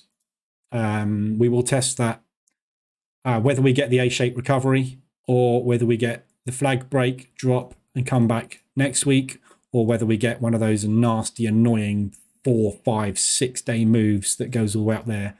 New Zealand yen is a great example of that. Horrible. Yeah. Boom. Go. All right. We'll go back. We'll go back. We'll go back. We'll go back. No, this is where we started selling. Bang. All right. We'll try it again. We'll try it again. That's a V-shaped recovery, actually, but that's another V-shaped recovery. And that one. Look. Yeah. So this is what we're looking at. Yeah. On the news with this US dollar yesterday. Imagine that's a US dollar yesterday. These are the outcomes. There's no flag break here, but this is what I call a grind recovery back up into the propulsion gap. That's a V-shaped recovery, that's a V-shaped recovery, and that's a V-shaped recovery. Yeah, so one of those things is going to happen today. Yeah, this afternoon at 3 o'clock, we are going to get that. Or we're going to get that. Or we're going to get a continuation drop. Yeah, I can guarantee you, and you can hold me to this, I will bet you £1 million right now on live on stream, everybody, one of those three things is going to happen today. How good am I at predicting the future? Yeah, so those are your outcomes. We are at support as well. So there is going to be a few people buying this up that are ignorant of the news and what Powell said yesterday. So it really, really depends on the news this afternoon. So again, if you're going to take that, it's a calculated risk. And this is what trading is all about. If you're going to use a stop, don't position trade this, obviously. But if you're going to use a stop loss, yeah, you get in somewhere in London before the 3 o'clock news, you have a stop there. Your calculation is, I'm in here, my stop's there. That is a X to 1 reward. Yeah. Very, very simple trading. You have no control over whether that trade works, but you do have control over your risk. There's your risk. Powell will either do that or he will do that. You don't have a clue. Yeah. Same with the Canadian dollar trades. Pound US dollar, exactly the same thing. Yeah, we've got the reverse alert. Bulls are starting to step in. We are starting to profit take on the move. There's not a lot of it. There's not a lot of pressure coming through. And there's a very high probability we will just get an RSI pullback into the center and start another leg. But again, all dependent on what Powell says. US dollar CAD. So this is the biggie today. This is the news today. The news today is the Canadian interest rate. Powell testifying along with the job openings at 3 o'clock. So if you want the fight of the century, this is the pair to trade. If, for example, Powell talks down the US dollar and the Canadians increase their interest rates to 4.75 and not 4.5, this thing's down here today. The money you could make on this as a short today, if those two things happen, is unbelievable. If we get a 4.25 on the interest rates and Powell pumps the US like he did yesterday, this thing's off the chart to the upside and you're probably putting in a weekly candle like you've never seen before in your life. If you want to be super, super risky, straddle that area and you've got a high probability of getting one of those on. You've also got a high probability of getting stopped out twice. Double stop out. Up to you, isn't it? That's your risk. But when you've got news events like this happening after a parabolic move, those A-shaped recoveries are very, very, very common. Yeah. So we don't know what's going to happen this afternoon, but every single thing you're seeing here is a beautiful mean reversion. We know, don't we? We know propulsion gaps get filled. That's their job. That's why we have this indicator on the chart. Yeah. Propulsion gaps get tested. That is orphaned as well. Look. Yeah. Very rare you get an orphan propulsion gap. Got a mother of them there, look. But is it going to happen today? Or are we going to have to wait until next week for it to happen? I don't know. Depends what Powell says. Powell pumps this up, yeah? Everybody that's long here is longer. If you're double long on something, you've got a P&L sitting there twice as big as you were expecting it to be. You are going to be twitchy like hell when that thing starts to pull back. You'll be like watching your P&L sitting there at 55k, where you're expecting to get a 20k result. And as soon as that drops down to 53k, you'll be going, oh, I need to get out, I need to get out, I need to get out. You're a human being, you'll be twitchy. As soon as you start getting out, everyone else starts getting out. When everyone starts getting out, the sellers see everybody going short, and that thing comes down like a house of cards. Yeah, that's why we get the A-shaped moves. Human beings run this market. Yeah, and human beings are sitting at the moment on a shed ton of cash on prop desks, everywhere, you know, so this thing will come down when they decide it wants to come down. So these are all set up beautifully, but they're all set up because of parabolic moves based on news, the Aussie news and the US news. We don't know what's going to happen this afternoon, but there's a good chance we might get those A-shaped and V-shaped recoveries in. So they're good opportunities, but they're not for position trading. These would be, because if this wasn't off the news, I would be saying, right, just scale in, and if it's going to push further, scale in and scale in. If this is a fundamental shift that Powell said, and he's going to back that up today, this is not a fundamental shift. This is the same as we had with the FOMC interest rates. FOMC, bang, followed by the next day interest rates. Sorry, unemployment figures. Yeah, this is where we are right now. That or that is very, very much on the cards. If you're going to position trade this, you're going to need to get in 2 ADR apart, and it's just not worth it. There's plenty of other things out there you can position trade. So this is a stop loss trade. Stop under the low. Give it room. Give yourself 50 pips. Give yourself half an ADR. Something like that. Because you've got an ADR, haven't you? So, so you go. There's all the average weekly ranges. How's the sentiment EA coming? It's in testing still testing. It's not. I don't think it's ready yet at all. It's got. I had to tweak it yesterday. The code. I've got to retest the code that was tweaked yesterday. There's things I think as well that need to be changed in it. It's not there yet. But it banked $5 yesterday. But today it's in drawdown. So it's on 1.3%. Thanks for the follow, whoever that was. I missed you as well, didn't I? Sorry, DC. Thanks for the follow. Senthran has subscribed, and Adriano, welcome aboard. So yes, the sentiment EA today is sitting in. So we banked 5.6% yesterday. Taking a little bit of drawdown control today, this morning, on US dollar Swiss. So this is the thing with this, and this is what I'm working on. Yeah. So there's the drawdown control. So we did some DD control yesterday, obviously. And again, this is another thing. News and sentiment mean nothing. Yeah. 25% of the market were long on this yesterday. 32% of the market are long on it now, right? This news event, there's nothing you can do about it. Sentiment means absolutely nothing. If the news is going to come out in the way that the market is positioned, in which case, this case, you know, like that, then there's nothing you can do. Yeah, if they're all long, fine. So 75% of the market were the opposite side. It flips, doesn't it? So the only way you can deal with this is to scale out. The thing is now we're not scaling in again. We're not taking a second position here because the sentiment is wrong. So I have got a setting in here to add to trades, take additional trades, but I haven't tested the code on that. So I've got to test this, which is my next thing to do. Obviously, you've got to do a live test on it. I can't do a soft test, a back test. So I'm happy with the way it's executing. I'm happy with the way it's exiting. So it exited beautifully yesterday, exactly what I said to do. New Zealand dollar yen there, for example.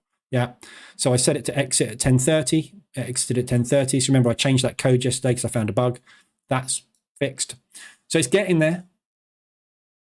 But it needs a little bit more testing. But I'm interested to see what this does today. Because I've set this up not to do position trade it. So I'm interested to see if this sentiment comes back around or not. Again, this is all live stuff. I can't back test any of this. It's all got to be done live. So I think it's not going to be the fastest thing to release, I'm afraid. DC, thank you. But why do you trade the S&P CFD rather than trading the MES or the ES? I don't trade the S&P. I do trade futures, but I don't trade. I trade CFDs mainly because there's no difference basically, and I like to have more control over the risk element. So with the MES or the ES, you are fixed to risk. With CFDs, you can adjust your risk, you can vary your risk. But I do trade futures. You can't trade futures on MT4 with MT4 brokers. So that's why. There's no need to, is there? If you think about it, that does exactly the same as the ES and the MES. Exactly. So it is the MES and the ES. It's just I'm trading the US 500. It's the same movement. We're trading price movement. Yeah. When the MES goes down, the US 500 goes down. When the ES goes down, the US 500 goes down.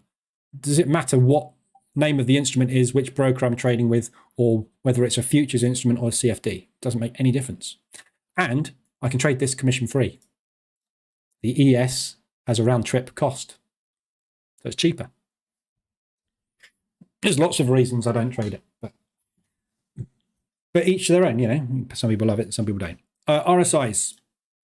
We haven't covered anything sentiment-wise or bias scorecard, but if you can always go and look at the bias scorecard yourself, it's on the website, it's all free. So go and look at the bias scorecard. That gives you the top buys and sells and why. And obviously the retail sentiment. If you want to look at the retail sentiment, it's on the website under the fundamentals. Everything's under the fundamentals section on the website. This gives you the current positioning of retail, which you want to be trading against. Stefan, no, I meant right now because Fed news are at 3. If you go historically, every time Fed testifies, the market is so dead for days.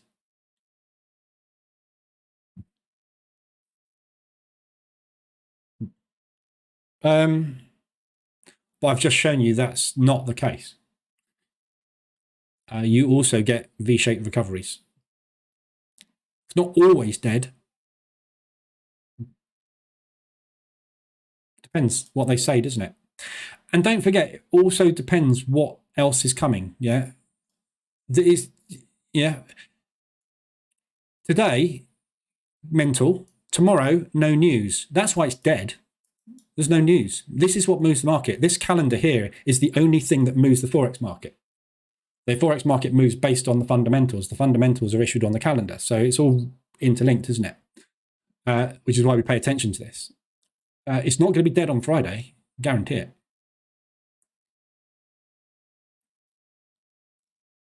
So we're not going to wait until CPI on Monday. We have got the Bank of Japan press conference. Really shake it up. The pound's going to get shaken up. The CAD is going to get shaken up. The US is going to get shaken up. This is way more important at the moment to the US than CPI is, whereas GDP at the moment is more important to the pound than inflation, because that thing, we are on the verge of recession. If that happens, the pound's going to tank, regardless of what the CPI figure comes out at. Yeah, it's all interlinked. So the market's not going to go dead. Well, I don't think it would. I've never seen it go dead. Well, I've seen it go dead. It goes dead, but it doesn't go dead because of something happening. It goes dead because there's no news. Do you sell the propulsion gap indicator? No, it's free on the website.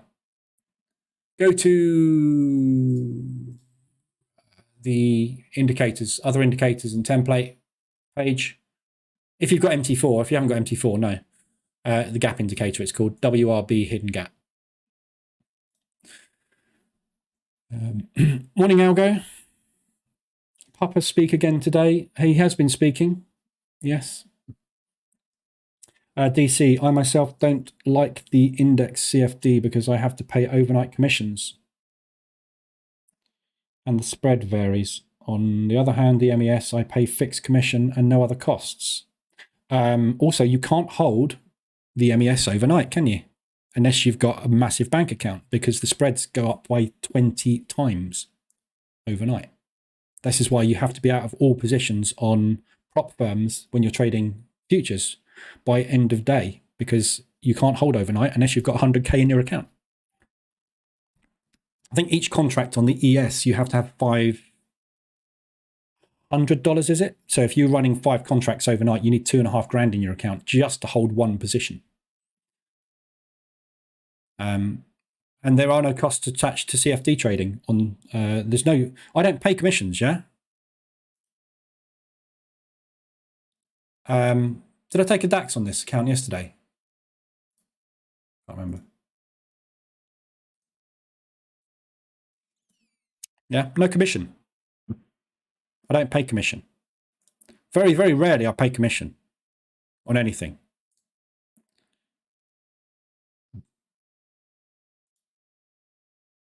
I do with Fivers, but it's minimal.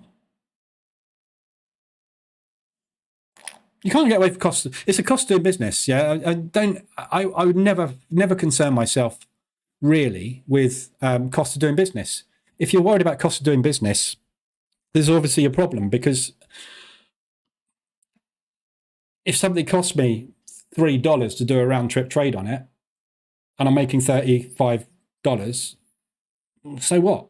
If something like Bitcoin, when I trade Bitcoin on CFDs, yeah, as soon as I press the button on Bitcoin, I'm $300 in the hole. But that's why I don't trade Bitcoin. So there's plenty of instruments out there to trade. And the cost of doing business is the same as anything. You have a cost of doing business. The cost of doing business is the swap and the spread. And the overnight, yeah, overnight swaps, isn't it? But I won't worry about it, really. It doesn't affect you enough. Thanks for the follow, Guardian, and Savile, and Anand, and Adrian, I've already said, I think, haven't I? Lots of people jumping on board, which is good. Right, so let's look at the RSI extensions. So there's a lot of opportunities on these RSIs, which is pretty similar to what we had yesterday, obviously. So my main strategy is the H4 M15 and H1 M5 mean reversion strategies with the EA. So what we're doing is looking at RSI extensions, and we are taking RSI extension reversions. Yeah. So welcome aboard, Paul. So with this one, obviously Aussie dollar CAD, we had the Aussie dollar news. We've also had the Canadian dollar strengthening on the back of the US dollar. So H1 RSI extended below the 20 level. So we start looking for mean reversion opportunities, which we've had this morning. So Aussie dollar CAD hourly, sorry, the H4 this is, isn't it? This is H1, H4. RSI extension, so we're just starting to pull back now. So M5 or M15, you drop down, you get the reversal alert. So the reversal alert was this morning in Asia there. You would have had a reversal alert also there off the back of this overnight swap, depending on whether you set the EA to trade here. You can set the EA not to trade this choppy, nasty bit. But so there's your alert and retest, W pattern, off we go. So looking basically for targets on this one, on the hourly, back up 150 ADR is the main propulsion gap that we're going to come back and retest. We've got a secondary one there, and obviously this one here, which the sellers seem to be stepping into now. This is the lows. So this area here, around about ADR. If we do get up there today, we're going to find some resistance, some limit orders triggering, because this is a break. We're looking potentially for a second leg down. 3 o'clock this afternoon, though, this is all happening. No clue what's going to happen this afternoon. It's going to go up or it's going to go down. So if you're going to get into Aussie dollar CAD, you're getting in, and you need to be aware that at 3 o'clock this afternoon, you're either going to hit your TP or you're going to stop out. One or the other. Aussie dollar Swiss. 4-hour RSI extension obviously was massively extended on the hourly. Pullback is starting. Lovely propulsion gap. This is a beauty. There's your low. There's your previous low. The propulsion gap is way below where the potential resistance is going to be. So that's a really nice, easy trade back up into there on the Aussie Swiss. In fact, that's the one I think I'm on, I know. No, I'm not. No. I was on one of them. But yeah, beautiful, long. H4 RSI extension on the 4-hour. Yeah, the reason we're using the 4-hour RSI, obviously, with these extensions is this is where we get our bank pullbacks. I'm going to use the word bank system because that sells more stuff, apparently. But anyway, yeah, banks are exhausted. They need to take profit. That's what the pullback is. Whether it goes that way or that way afterwards, I don't care. That's what I'm looking for. So lovely RSI extension, Aussie dollar Swiss. You've got a lovely potential second entry on this. So if you're position trading this, which you should be, this is your first entry. That's your exit. If we don't make it to the exit, or if you want to be a little bit more aggressive, coming back up into there is your target. First entry, second entry, you've got a lovely support here. We're going to get limit orders firing at this low. Limit orders, as you can see, are firing here, which is why we're getting this move down here. So this is the propulsion gap that started that move to the upside. Tested, tested, tested, push, test. That's got to be tested as well. We've also got up here an orphaned propulsion gap. So these ones where we get them so far away quite often won't get tested, and these are the ones which tend to be on fundamentals. So when we get a very strong move on fundamentals, yeah, and we get a propulsion gap created that we trade away from, and then we go like that, and we go down and down and down, and we never get back to it. The reason is because it's a fundamental shift. This is why we pay attention to fundamentals. So if the fundamentals have changed on the pair or the instrument, and that has suddenly become stronger or weaker than it was previously, the market will push away from that area fast. So we don't come back and retest it. Higher time frames, these are the ones that you kind of look at. Yeah, the hourly up there. It's going to take a lot for it to get back there. The Aussie dollar has had very, very bad news. It's decided not to do anything exciting with its interest rates above what we forecasted, which we weren't very excited about. So therefore, it's coming down. They've now come out and said they might freeze their interest rates, even though their inflation is through the roof, their unemployment is going up, and everything's going bad. That's not going to be bullish for the Aussie. So I don't think we're going to get back there. I do think that's on the cards, and that's on the cards, but that I'd be very surprised. We're going to need something coming out of Governor Lowe to be pretty like, actually what I meant was, and it to pump. Or we're going to need the Swiss franc to collapse. Yeah, that's, don't forget, everything you're trading is a pair. So it's affected by two instruments. If the Swiss franc dies on its backside, doesn't matter how weak the Australian dollar is, it's going up. Yeah, if we get a weak Australian dollar and a weak Swiss franc at the same time, that is when we get accumulations, which is why we pay attention to the fundamentals to see what is running hot and what's not, what's expected based on fundamentals to be range bound. These are the things which you will find will do that more often than these things, which will tend to do that. Yeah. So push up into there definitely today or the next couple of days. So that's a nice looking long. All these Aussies have got a possibility of mean reversion. This one's already done it. So there's an example of one already happened. Missed it. So there's your hourly RSI extension. There's your reversal alert and your push up. It's still just, well, last candle close, it was extended, which is there. Now we're pushed. So we're out of extension now on that. Coming up into propulsion. We've got this, that's not a propulsion gap, so ignore that one. So your reverse alert on that M15 was at the swap. Pushed. And M5 you had yesterday, I think. I know that was this morning as well. It wasn't really. The reverse alert was actually in there, but obviously this is a broker swap spread. So this is not real. It's not real. Thanks for the follow, Paul and Deepanshul. Welcome aboard. Right, so there's all your Aussies covered, all massively extended. On Aussie US is the other one we haven't covered yet, have we? Aussie US. So this is a danger one today. All these US dollars are dangerous today. They're all, and I've covered kind of these off of the weekly ranges, haven't I? So this is a weekly range hit. Even though it is extended, the movement today is going to be based on this afternoon for Powell. And potentially what the CAD's going to do. So, yeah, would be lovely. Again, not sure. Weak Australian dollar, strongest currency in the world at the moment. Reckon we're going to get back up there? Could do. It's going to take something pretty bad. But, you know, this can happen. We've had this happen. Yeah, it doesn't. Because something has happened doesn't mean it won't get completely undone. Look at what happened when Liz Truss decided to destroy our economy. And the Bank of England and Bailey stepped in and went, don't be an idiot, Liz. Yeah. Powell says something.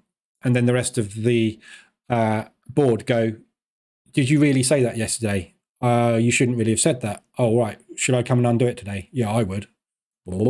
Yeah. Not off the cards. It can happen. And it does happen. Yeah. These talking heads rule the markets. So with the pounds US, with the Aussie US and every US dollar pair cross, yes, we're massively extended. Yes, we're expecting a pullback, but we have no control over it.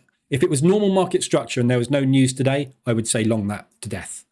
However, today, we have no idea whether we're going long or short at 3 o'clock, do we? So you've just got to either, if you're going to use a stop loss, you get in, you use a stop, you use your risk reward, and you get in with a positive R trade. If you're not using a stop loss, you just bypass it, ditch it, go on to something else. If you're position trading and you're doing it right, you miss this one, you leave it. Yeah.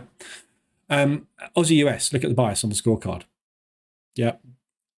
Do you want to be taking a long trade at the moment? No. So ignore. Euro odd. Really nice extension to the upside. I think this is the one I'm short.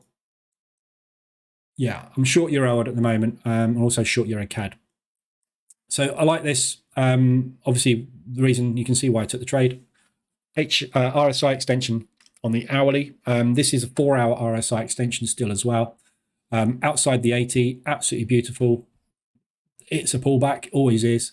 So big, strong push. This is the reason I took this one over the others is because of that candle. This thing has not braved. We had a rally like you've never seen before. We accumulated, moved into the next session and went nuts. Yeah. The amount of money sitting in this on longs at the moment is astronomical. So it's coming down. It's doing its profit take. We've broken out the highs. So I wouldn't get greedy. I'm not getting greedy. I'm targeting there. Which one is it? I'm in on this account, isn't it? Euro odd. Yeah. Targeting propulsion. I'm not targeting greedy as well. I'm targeting the top, which is ADR. Yeah, I'm looking for an ADR hit to the downside today. I really want this done by 3 o'clock. If it's not done by 3 o'clock, I'll be tightening everything up and protecting because it's all going to go nuts, I would imagine, this afternoon. So yeah, good potential on that for short. You've missed it, obviously. The M15 was there this morning and M5 was there this morning. I took it yesterday in here. So yeah, that's on its way. Euro New Zealand. Coming down, missed it. That was 4-hour off of support and resistance rather. So beautiful resistance run there. And yeah, started to come down. So RSI extension. We got the second leg. So this is what I was talking about yesterday when I was talking about M patterns. This is a lovely divergence as well. Look on the 4 hour. Beautifully bearish. This is what I was talking about with initial reversals out of RSI. And this is why we do position trading, yeah? Just because the RSI is extended does not mean this pair is coming down. It means the RSI is extended. It means there has been way more buying than there has been selling. Therefore, a profit take is due. Whether the profit take happens initially is not the case. That one, it did. Thank you very much. I could have taken a second. I didn't. But you can see here, this is why we go with the M patterns and the W patterns. So that is an uneven M pattern. So that's a stop hunt M pattern. And then we come back down. Where we come to, we don't know. This is either going to be a pullback and push, and market structure is going to continue that way, or this is going to be an M pattern range. And we're going to come all the way back down to here. No idea. No one knows the answer to that question. No one can tell you, and you need to stop predicting the future if you're trying, because you can't. You just get in and you get out. So that one's a reversal at the moment of this morning's. It's kind of played out already. You've had 70 pips off of it, half an ADR already. So that one's already gone, and it's just about extended on the 4 hour, and it's now not. Euro US dollar. Thanks for the follow, whoever that was. Nev, welcome aboard. The crazy train. I need a John Wick celebrating somebody joining. There we go. I'm going to do another John Wick. Do you reckon I'm going to get it done for copyright? This is the question, isn't it? Just pausing for a second on the analysis. Personally, I like Keanu Reeves. Love him. Love everything he does. Big fan of The Matrix. Big fan of John Wick. Love John Wick as a film. I go to OpenAI and I ask it to draw me a picture of John Wick doing something. Who owns the copyright to this? Does anybody actually know the answer to that question? Because I typed in what I wanted and an AI interpreted my words and drew a picture. That is not Keanu Reeves. It is a guy in a suit with a black tie on, with long hair, with a trading desk behind him. And I've just noticed, unfortunately, 3 hands. Look at that. AI is awful with hands. Look at John Wick's hand here, look. Look. Like, what's that? What's this thing? That's not right, is it? It's not very good at hands, I've noticed. It struggles with hands. They're all right there, look. But there's others I've noticed, look. He's got 3 fingers. Look at the hand here. What's that? What's going on there? But yeah, it's an interesting question, isn't it? Who owns the copyright to this? I should be interested to find out. I've said morning algo, haven't I? DC, well, to be honest, I can. That's why I trade it. Right, okay, whatever. Cool, carry on. Do your thing. How was yesterday's trade goes now, the one that was minus 3% yesterday? Right. I've covered that already, but I'll quickly show you. So that was this one, Euro odd. Yeah, it's now at 0.85. So this is when yesterday afternoon we did a session on aggressive drawdown control. This trade here was at 3 point something percent in drawdown. It's now at 0.86 because I took an aggressive drawdown control position. Yeah. So that trade basically, there's the aggressive entry. The aggressive entry was here, wasn't it? M pattern there. That's what I took, that one.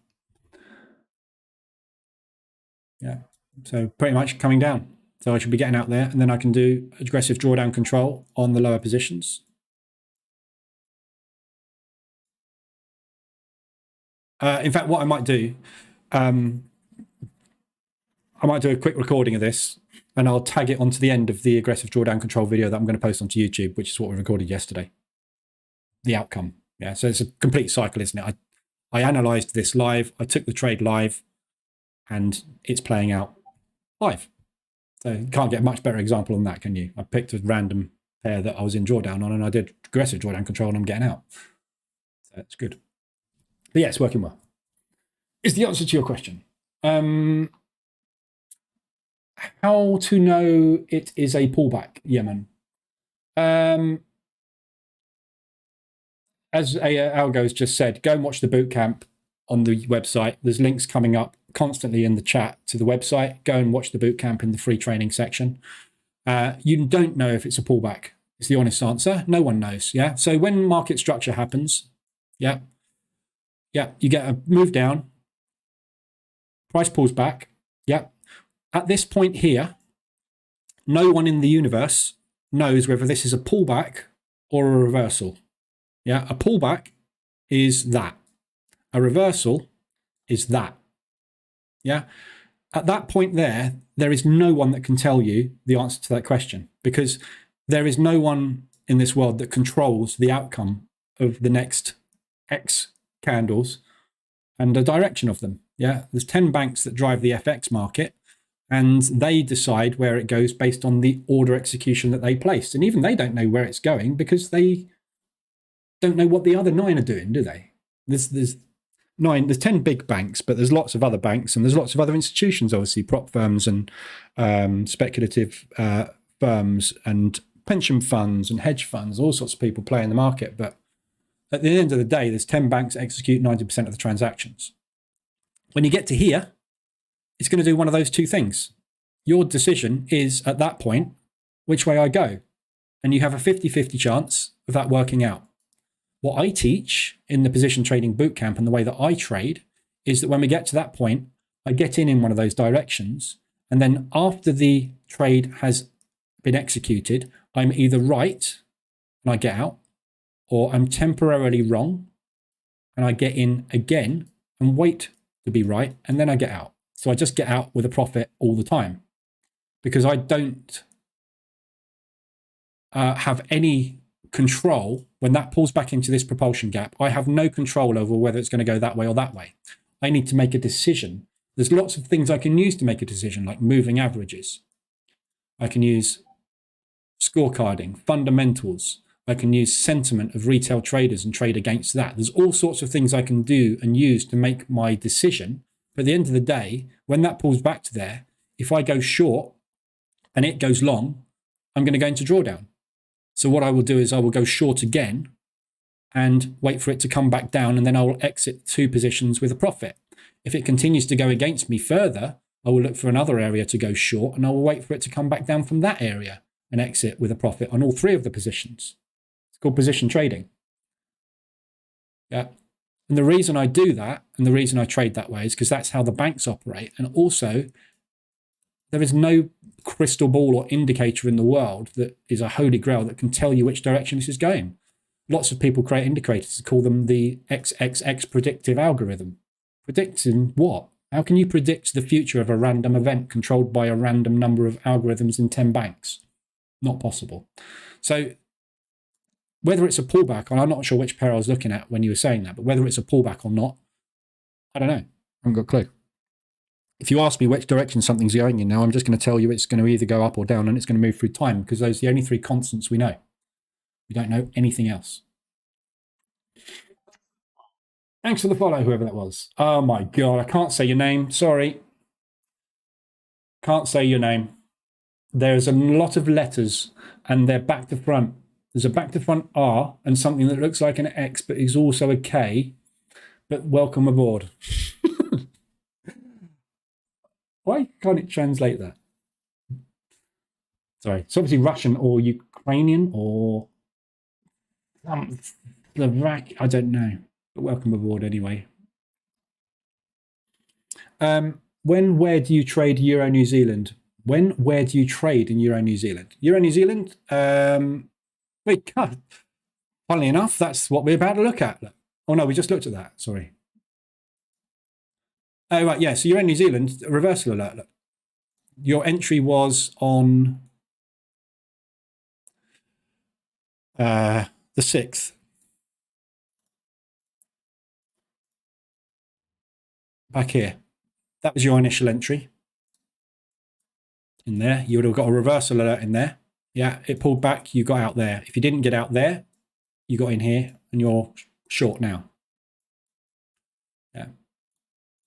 If you don't understand what I'm talking about, go and watch the bootcamp. It's all explained in there how I trade and the strategies and the systems that I use. All the systems I use are on the website. The strategies I use are on the website, and they're all included in the bootcamp. So yeah, Euro New Zealand, we've already covered that. Euro US dollar, again, up to you. Got news coming. It's a 50-50 shot. Pick one, gamble. It is a gamble, but it's a gamble that'll pay off. Yeah, every trade you take is a gamble, isn't it? It's a calculated risk. I'm gambling on that going long. So therefore, if that's my risk, my reward needs to be at least that. But we know if we're going long where it's going here, isn't it? And the only reason we know that is because that's what it always does.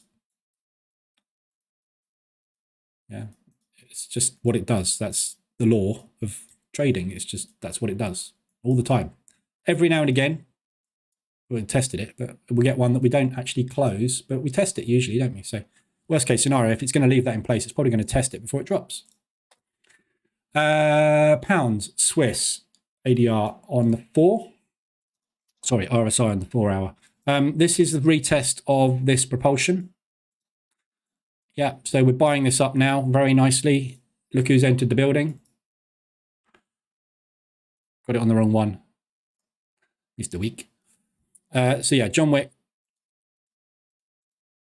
Looking for longs up into propulsion there. You've missed the entry on it. This is why you need to go, guys. Just go and get this $49. Go and buy the RSI dashboard, because everything I'm covering now, if you'd have been watching this in Asia, you'd be in it. Actually, start at London. Yeah, so there's your entry. You would have had an entry here as well. Long pound Swiss. It's not very extended. It's only just got extended on the 4 hour. So actually 25. It was a 25. So that is pretty strong. But this is the pound. The pound is very, very weak at the moment. So it really depends on the Swiss franc. I'm not sure about the Swiss franc at the moment. I've got a feeling the Swiss franc's going to weaken. Whether it weakens more than the pound or not, don't know. If it does, obviously, the pound's going to be able to rally up into these highs. But for the moment, target there, and then potentially drop down and come and retest these lows, which will be an ADR hit. But we'll deal with that when we get there, if we get there. Pound US dollar, same thing. Up to you. US dollar this afternoon. It's extended on the hourly. It's extended on the 4 hourly. The RSI obviously tells you that there's a profit take move about to commence or potentially commence. We've had a reverse alert, which tells you the bulls are taking control. Whether or not this is going up or not depends on 3 o'clock this afternoon. What I would anticipate today is that I don't think anybody within their right mind in the institutions is going to get into any positions long or short today. So until 3 o'clock, they need to know what's going on. So I doubt we'll get any movement. It's going to be a sideways session for London. Apart from the DAX, which has had a beautiful breakout to the upside. New Zealand dollar Swiss is the other RSI extension on the 4. So that's already played out. There's that low that we drew in. Yeah. Tested it once, tested it twice. Third time, we've rejected it nicely, pushing up into this propulsion gap. Yeah, so this is a really good example of what we were just talking about. There's your 4 hour RSI extension, your M5 reversal alert. It's a bit of a messy one. New Zealand dollar pairs are always messy. The swap on the New Zealand dollar really screws everything up. But you had your reversal alert on this one. Jesus.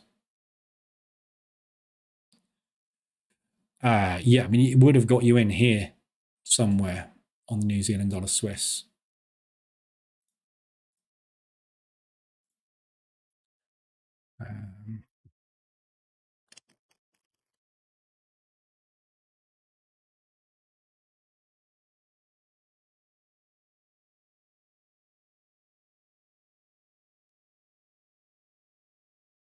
All right, I was in it from Monday.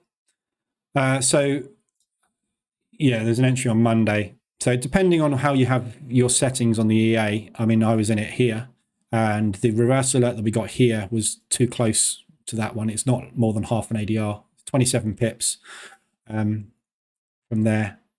That's 18. So the reversal, that was too close for that entry, but that's where you would have got your first entry if you'd have taken it and you'd been it there. So that's a nice little reversal going up. Target here. And M5, higher time frame target is here, which is pretty much the M5 one. But you've got this whacking great propulsion here at 125. That's where we're going. So looking at what we were talking about a minute ago with pullbacks, yeah. So everybody knows what a fib is. There's your fib. Yeah, this is now retracing. Is this going to be a pullback on this move? And if so, is it going to get to there? Is it going to get to there? Or is it going to get to there? Yeah, confluence would suggest that the 50% is probably the most likely because we have the 50% fib and we also have a propulsion gap fill where the sellers are likely that joined the market after that accumulation are likely to sell further from. It could be that. Don't know. One of that could happen. What we also could have happening here is this move here. All we're doing is we're going to retrace to 71.9% of that move and have a deep pullback and drop. And you're going to leave that orphaned and we're going to come back there next week in the way that we did with that one. Yeah. No idea. This is the point. There is no indicator on this planet that can tell you what is going to happen next. Nothing. You have to plan for every eventuality and take a trade. So for me right now, I'm long here. I'm hoping that that is the scenario because that's where I'm going to exit my position. If that isn't the scenario, what I'm going to do is I'm going to plan to get in again. So if I'm going to get in again, I need to have a look at where we're likely to bounce from next. That is the most obvious spot because it is a previous resistance that turned into support twice, and then we broke away. So if I'm in here and it pushes down 1 ADR to 125 ADR, I will take a second position. Yeah, position trading. So on M15, what we'll do is we're in. Yeah, we're either going to go there, happy days, or we're going to go down. If we're going to go down, I need to wait at least half an ADR down to there, which is 46 pips, which is 1 ADR away pretty much. ADR on this is 55. So I'll get in here. I'm actually in here. So if we push down to there and we get another reversal off of ADR, for example, I'll take a second and then I'll wait for it to come back up again. It's coming up to there because it always comes back to propulsion gaps. So it's coming up to there. But is it going to do it now or is it going to do it later? I don't know. Stop trying to guess. Just get in, wait, be right, or be wrong and get in again and be right. Yeah. If you're not using a stop loss, you'll find it very difficult to lose because the stop loss is basically in order to say lose me money. Take that out of the equation, pop, suddenly you're making money. All covered in the bootcamp. I'm just going to quickly go through the chat before I finish off these New Zealand and US pairs. There's already a lot of Telegram stickers on various celebrities. I've got my Telegram stickers on John Wick already. Don't think there will be any problem with AI generated John Wick. Yeah, no, I don't think so. I don't know. I just need to look at the legalities because I can't play music on Telegram, on YouTube. Yeah, because there's copyright on it. So I used to play music in the background, but then I was like, all my YouTube videos were getting flagged. And they cut out the music, which means they cut the sound out. When they cut the sound out, it's basically a load of charts whizzing past with me talking, but you can't hear me. So I had to stop that. But yeah, I'm pretty sure. Using the word John Wick is not going to get picked up in an algorithm, so I think I'm all right. We say the word wick a lot, don't we? Anyway, we'll see. We'll find out. If I'm not here one day, you know why. Morning, John. Late for school again. Yeah, that's okay. Morning, afternoon, morning, Astro. Seymour, Midjourney comes with a Commons non-commercial for attribution international license. That's a mouthful. Basically, you can use the images if you don't make money from them and you credit Midjourney. Okay. So I created all these images using AI on Mid-Journey. There you go. I'm not making money out of them. Well, am I? I make around about £3 a day out of YouTube. I'll give it to them. I'm more than happy to give that money to Mid-Journey. For the entertainment factory of using John Wick, I'm happy to pay Mid-Journey my YouTube earnings. The wife will be disappointed because that's her McDonald's money. It's not the McDonald's money. I make this joke all the time, but we don't go out for McDonald's. We go out for meals. Anyway, right. Back to analysis. Pound US dollar, New Zealand Swiss I'm on. So New Zealand US is next. Again, same thing. Extensions. Nice extensions. Pullback starting. But are we going to get back there before the US news? Don't know. And is the US news going to be the catalyst that drives us back there? Don't know. So if you're going to take longs on these, US dollar yen, we've got hourly RSI, which we'll look at in a sec. So yeah, these, you see the dashboard's just unlit a lot of that because it's all playing out. So, yeah, don't know. We need to see what's happening with this one. Eurozone GDP, a 1.8 on a forecast of 1.9, negative euro.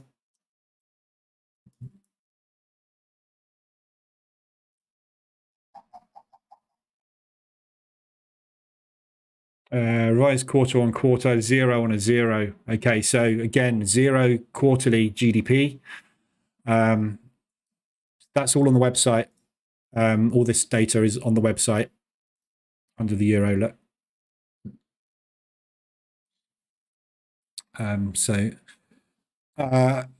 Contracting, still contracting on the euro, but I wouldn't worry too much about that. It is negative euro, but not enough, I don't think, to drive. But they may well use it to get back down there and get my TP hit for me. Thank you very much, if you could. So yeah.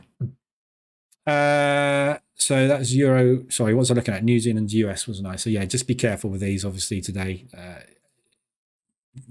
This is why we are aware of news. Yeah, everybody in the world will go, oh, I'm going to take that, but then they're not thinking ahead what's coming at 3 o'clock this afternoon. More important. US dollar CAD, same thing. This is the mother of all moves, isn't it? So this was the one that we looked at earlier, which is a weekly range extension already. I'm tempted on this one to take it because I haven't got any. I've got some CAD exposure long already.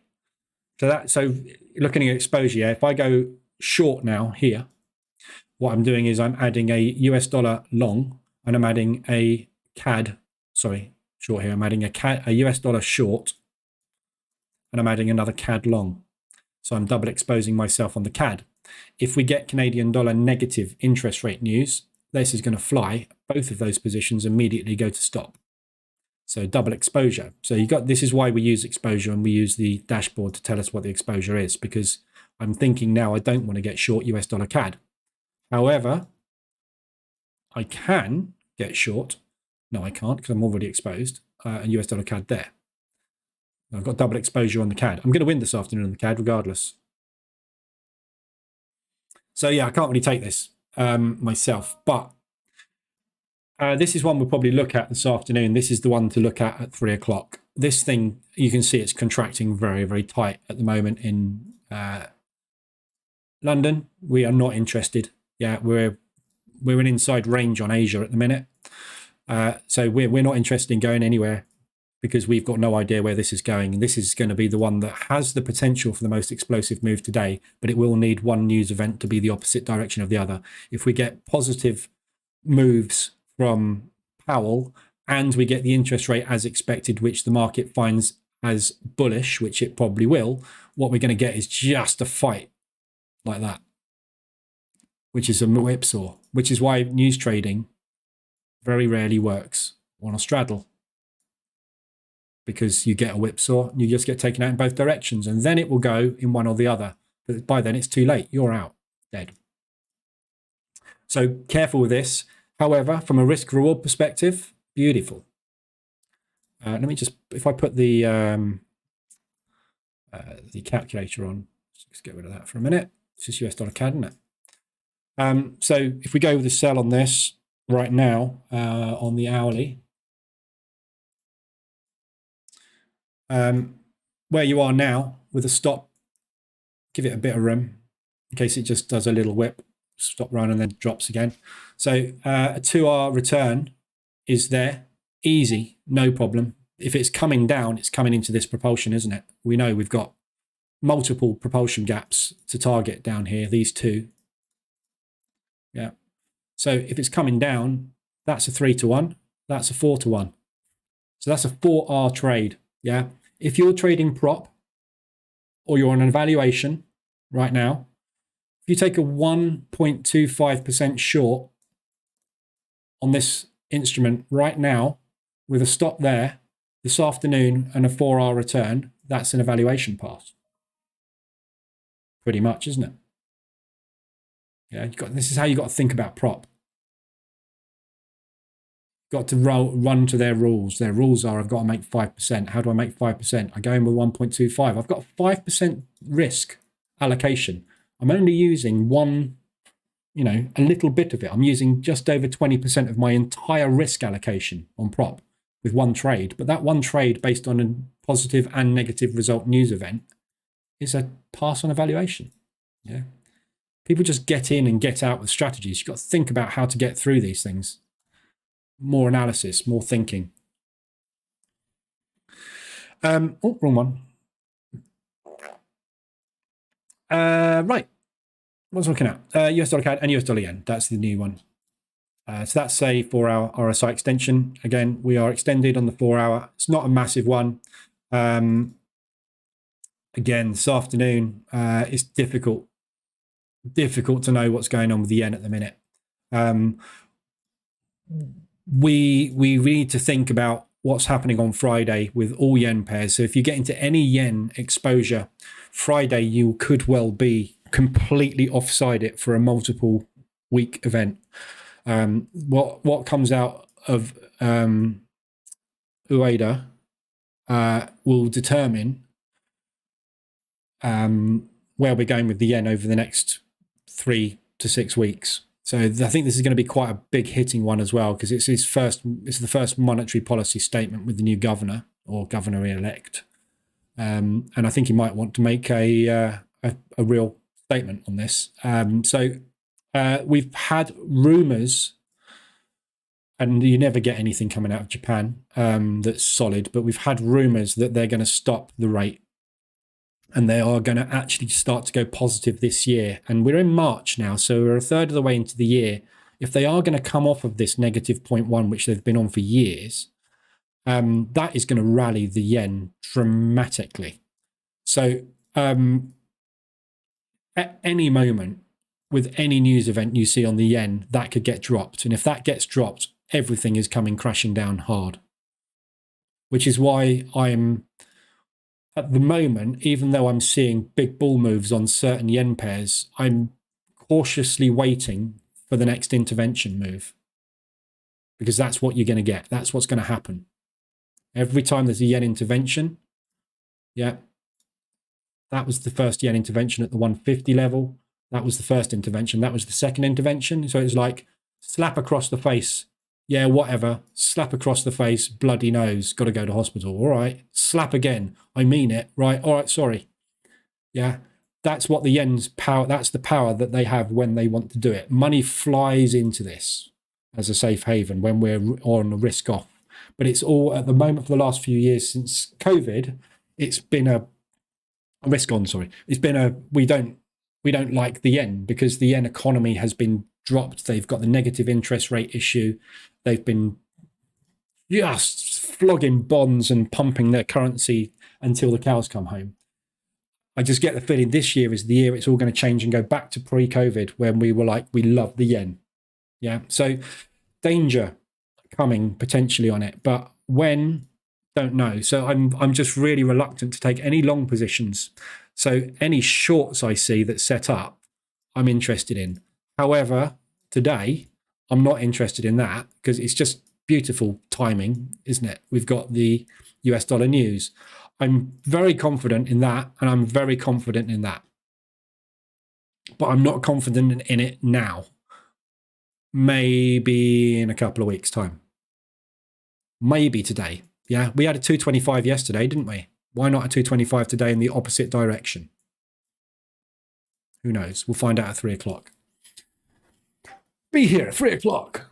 Use ChatGPT to make some yourself and use it. Make some myself what? These are ChatGPT. These are made with OpenAI. Well, not ChatGPT, but these are made with OpenAI. Is that what you're referring to? That was me mucking about with the Neo one. This was Neo trading charts in the same way as I said I want John Wick trading charts. And this is the thing I love about the AI. It's intelligent enough to know that John Wick had a dog, which it converted into a goat. But it's so cool, isn't it? The fact that you say the word John Wick and it goes, I know about him. He had a dog and he got killed. And that's why he went off on a rampage. I don't know how Harry Potter got into the background, but he did. And I've no idea who this big bloke is, but I think he might die soon if he interrupts John Wick trading. Serious face. Winner! Here comes the adult dating chat, everybody. Woohoo! Adult dating chat. Love you. Can I report you? I can report you. Unwanted commercial content or spam. Oh no, pornography and sexual content. Bye-bye. Hide you. Off you go. Surely you own it as your idea the AI acted on. Yeah. Can we get the likes to 100? 85 likes, guys. Come on. 15 more. Anybody not liked it? 15 more. Let's get 100 likes. That would be awesome. John Wick will have a massive celebration if we get 100 likes.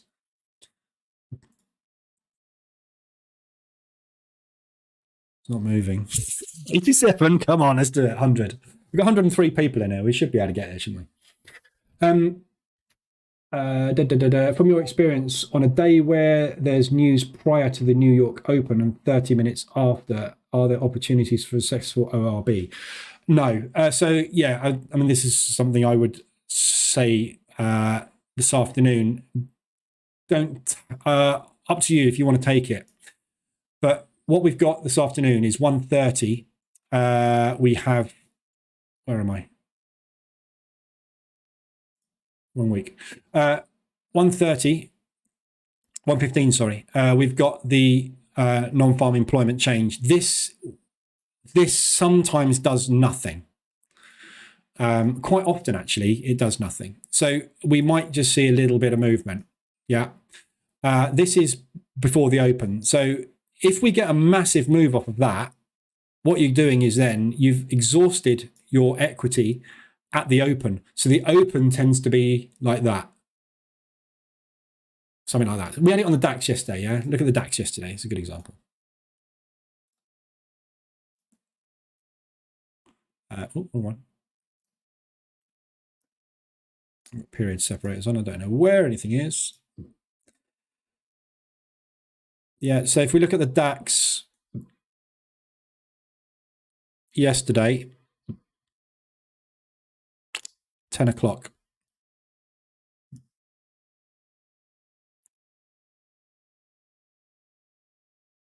Where are we? There. So we had this massive sell-off. Well, I say it's not a massive sell-off, but it's a big move, fairly big move. And what we got was a load of John Wick at the open before it actually made a move. And we get that a lot. It wasn't actually a great example yesterday, was it? It must have been another day I was thinking of. Wasn't that one? Look at that pre-market. That's your pre-market breakout. Look. Poing. These are the ones that make you the money. So in 3 days, we've had 2 of these. 8 grand, 5 grand, 4 grand, 3 grand, 2 grand, whatever it is, it's a lot of money. So yeah, there's a possibility of that. So what I would say is if you're running the ORBEA, probably I would turn it off for today. Don't blame me if it goes mental at the open. It might do. I don't know. I have no idea of predicting the future, obviously. But I'll be here anyway. So I'm back on at 2:20. We'll be here for the news. So yeah, what we tend to get when you've got news half an hour after the open is we get a where are we going? Yeah, there's no, think about it, right? The reason we get this on these types of days is the stock market opens, and I, as a bank, institution, or a speculative investor, have to execute my trades. My trades are executed in US dollars. Is it worth me executing my trades half an hour before there's potentially a massive shift in the US dollar rate, where I could possibly get my shares at a massively lower price? No. So if that happens and the US dollar drops, the stock market will rally because people will start buying stocks massively. If it pumps, the stock market will drop because people will be exiting and making money out of the US dollar drop. And then everybody, when you've got that happen, then they will buy the crap out of it because the stocks are cheap. But before that happens, you want to sit there and wait because you don't know whether you need to get in now or whether you need to get in tomorrow or this afternoon, because you've no idea what the price of the US dollar is going to be. That's why, 2:30 is the market open. In half an hour, we got news. You sit there for half an hour and wait.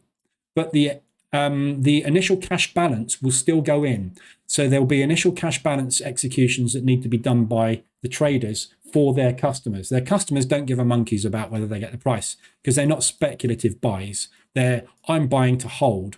That's what the initial cash balance trades are. They're not speculative, which is why we tend to wait 5 to 15 minutes for this crap to go in. And then when we start to move, that's when the speculators, the guys that are looking to make money today, are executing their trades. That's the whole premise of the ORB strategy. Except we don't know where the cash balance ends. So at some point usually in that first 15 minutes is where we go a little sideways. Sometimes though, when they are executing their orders, they're all doing the same thing at the same time. We get one of those, and that's where we make fortunes on the pre-market. So it's all, you can't tell what's going to happen, but historically it's sideways. So you just got to be careful with the ORB. You're more likely to get this type of price action for the first half an hour, and then Powell and the CAD. Will you be live from 3 p.m? Yeah, I'll be here from 2:20 as usual. Here every day, 2:20. Sorry, I mean make some music. Yeah, I could make some music, but I can't be bothered to make music. I don't know how. You can buy. I've got loads. I've got music. Look, I've got some music that's royalty free, but it's just annoying having it on in the background. So when I'm talking, it's fine. What I used to do a lot of the time was we would be sitting here waiting for something to happen and doing nothing. Well, I don't do those sorts of sessions anymore. There's no point. If I run out of stuff to say, I'll stop, which is the problem with having 100 odd people in the group, because I never run out of stuff to say. I've got 97 likes, guys. I need 3 more. 3 more. Sir, how do you... Oh, sorry, one sec. How do you position trade gold? Bullish, no bearish. How to position gold? Bullish, no bearish. You mean bullish or bearish, yeah? On gold. I haven't looked at gold today. 99, don't leave it there. Yes, 100. We got 100. Let's go. 100 likes. That's my first time getting 100 likes, so I'm a little bit excited. Thanks for that, guys. We'll see what impact that makes this afternoon. If I get bumped up, we might have 200 people in here. You never know. 100 thumbs up. Oh, there's 98 now. Who did that?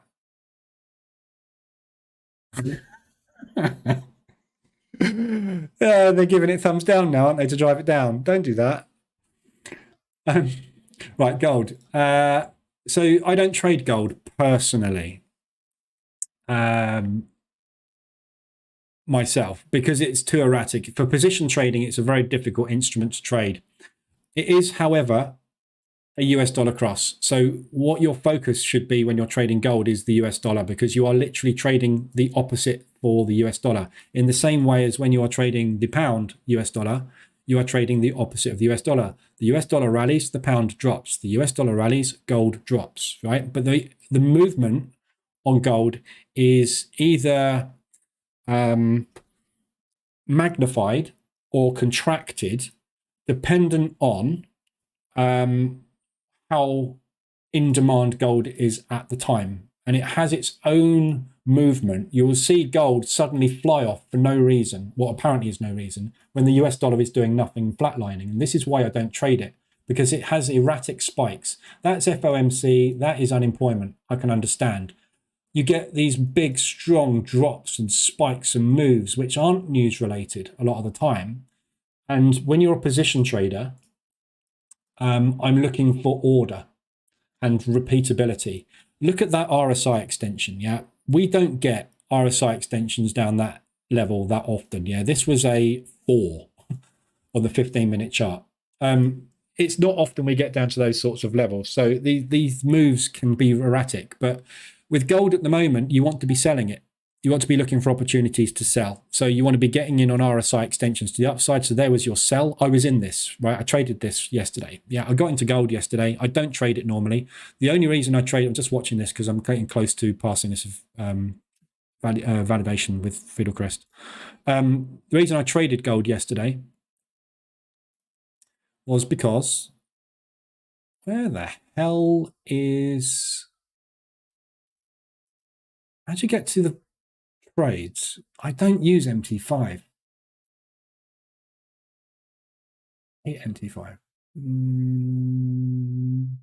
Toolbox, isn't it? Horrible system. So yeah, so I traded gold yesterday.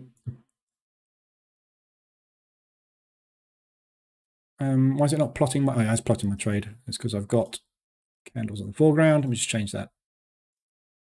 Yeah, so there's my gold trade yesterday.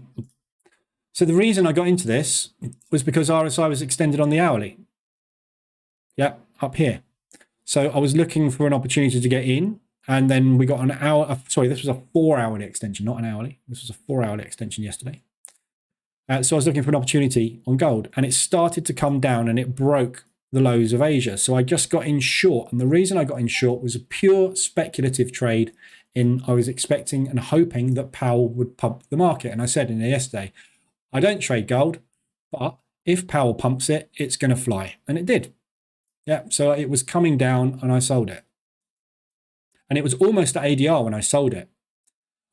So at the moment, I'm only ever interested in selling. So right now, if we push back up into there and get up to ADR, I'd sell it. But at 3 o'clock this afternoon, whatever you're doing with this thing, it's going to go one way or the other because we've got Powell testifying. Now, the other thing that can happen this afternoon as well is Powell will testify and he will say nothing different to what he said yesterday. If that happens, the market won't move because the market already knows everything he said yesterday. And what we will get is probably a pullback. So he will say bullish stuff, bullish stuff, bullish stuff, exactly what he said yesterday, but it's the same stuff. And there's nothing new, and everything impacted that the market is interested in happened yesterday, in which case then we'll get a profit take, and then they will scale into a second leg. So either way, you just want to be looking for shorts. So RSI extensions to the upside on the 4-hour, hourly RSI extensions to the upside for shorts, ADR hits, propulsion gap fills, highest propulsion gap fill, not the lowest. ADR hits. And if you're trading super small time frames like M5, M15, yeah, that sort of movement. But you know, fib. I don't know how you get into the market, how you trade, but you know, fib extensions, yeah, getting short somewhere around here, but short it because the power is in the US at the minute. I'd say I don't usually trade it. I don't trade it normally. I traded it yesterday just as I need something on US dollar and I just fancied it. Oh, God, I hate fibs. So yeah, that's gold. What's oil up to? Did I not have an oil trade on? Am I going mad? I took it on there, didn't I? Okay. Oh, I'm tempted to bank this 1.5%. That takes me to what? 3.5, doesn't it? I need a 1.5 move on this afternoon's price action. See, I can trade I could bank this lot now. Put a CAD trade on with 0.5% and easily make a 3-to-1. That's my valuation past, isn't it? I'm going to let that run for the minute. I'll let it run. It's all well in profit, so we'll see. We will see what happens this afternoon. What happens will happen. Right. Stevie, you're beginning to sound more like the Lamborghini Brigade. Hit the like button, like and subscribe. I know. It's bad, isn't it? I'm becoming what I hate. No, I'm doing it for fun because I just like it's a little bit of a game for me. I have no idea what it's going to do, whether it makes me any better or worse or what, but it's just good fun, isn't it? Trying to get up to 100. And then I'll try and get up to 200. And then I'll try and get up to 500.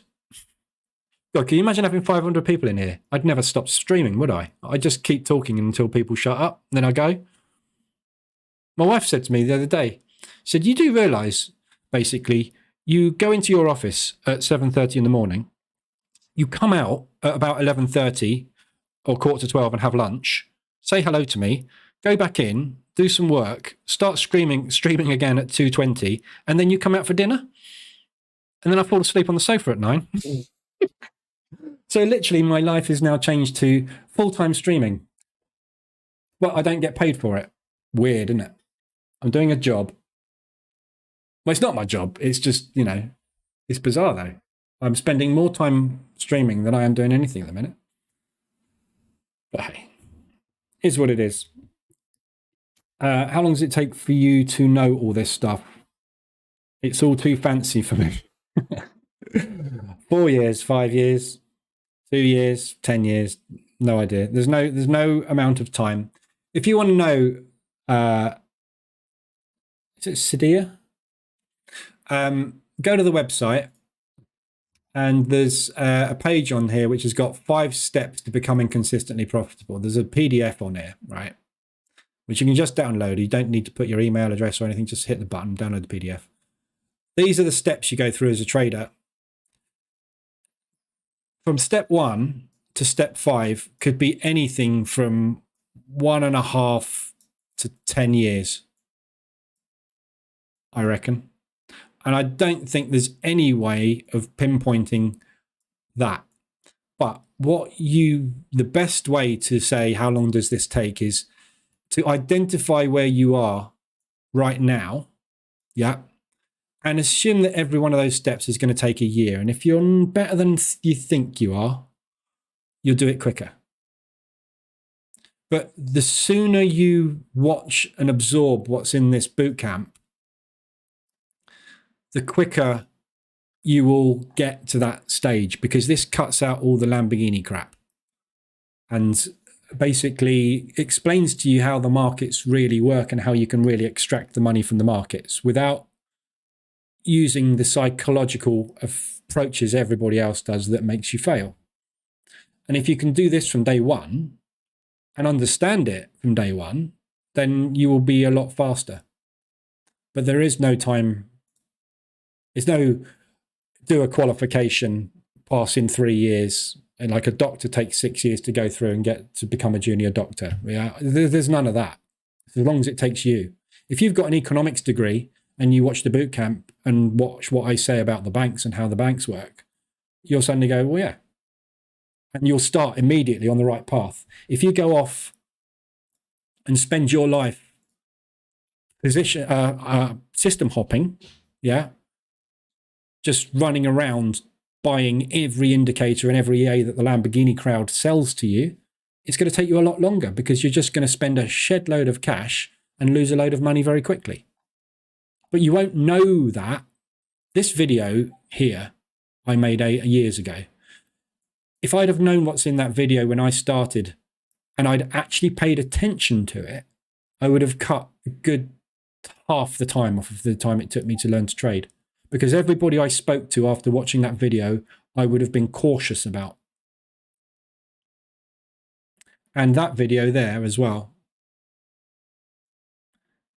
watching that. And then every time someone tries to sell you something, you say, how do you overcome the fact that there is no control over the market? What does your product, your course teach me that is different, that will help me in the fact that there's no way to predict the next movements?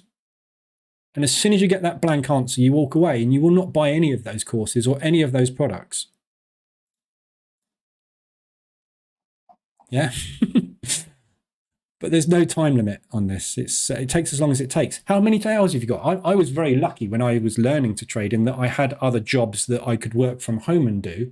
And I could do my jobs while spending a lot of time watching videos and learning. So I probably put half of my daily work, 3 or 4 hours a day, into learning to trade. It took me 4 years or so more, maybe to become profitable. Or break even, really. Not profitable. You don't become profitable overnight. You become break even. But that's what everybody that does bootcamp says. You know, they switch from literally overnight. First month you do position trading, you will be profitable. Virtually guaranteed, unless you get into a squeeze, a really bad squeeze. But you just got to be unlucky to do that. Making predictions is very difficult, especially about the future, as Diamond just said. You can't predict the future. You have no control over this thing. This thing will do what it likes. Did you have any clue, anybody on this planet have any clue that that candle would be there and would be giving me the ability to make 3K this morning, which I missed? But no one could predict that. No one. Could have gone that way. Could have done that. There's only 3 things that can happen, as I keep saying. It goes up, it goes down, and it moves through time. Those are the 3 constants of trading. There is nothing else. Nothing else. You hit the button, you're either right, you're wrong, and if you're right, you take the money. If you're wrong, you deal with it. But don't take a loss because you're wrong. Deal with the trade. Deal with the position. And there's no one on this planet that said, when you get into a trade, you have to use an order that makes you a loss. I don't know where this came from, but whoever invented stop loss line was obviously a broker, because there's no other reason any sane human being would put an order in the market to say, take my money, please. It's crazy. But we do it because we're taught to do it. Whoever came up with it, if they'd have patented that, they'd be millionaire today. They probably are. Probably Greg Secker. 100 thumbs up, David. Yeah, we've got 111 now. How cool is that? 111 thumbs up. We've only got 100 people in there, so how's the maths on that work? Right, you don't trade gold like you don't trade oil. That's true. These are different though. This is a valuation. This is prop. This is not position trading. I don't position trade gold and I don't position trade oil. There we go. And when I do, I get stung, and when I get stung, I stop. Yeah. So the reason I'm doing this is because I've seen an opportunity today that could get me over the line. I love it. These are brilliant instruments. Oil and gold are brilliant instruments for prop, for using stop loss strategies, because they are so violent.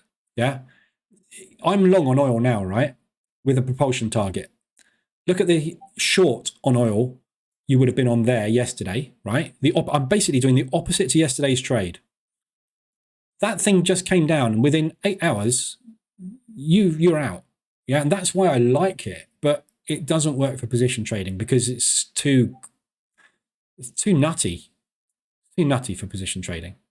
But for stop loss strategies, it's like I'm right or I'm wrong, and if I'm right, it's right really bloody quick, and that's what I like about it. But yeah, that's. But it's the same as everything else, yeah? There's speculative buying and selling in this on the way up, and the speculative sellers are going to get out of their positions with buys today. And they already are. And if they're not, they're going to get overrun. And that's fine, because they're short. They'll just add. And then we'll get a massive rally back down into ADR. And I'll get out, and there's nothing I can do about it. But I've accepted that. I'm standing in front of a train, and I'm either going to get on it or not. I'm going to get run over, or I'm going to grab the handle and get dragged along with it like John Wick would. Yesterday on gold was great. Took 2,381 pips out the market.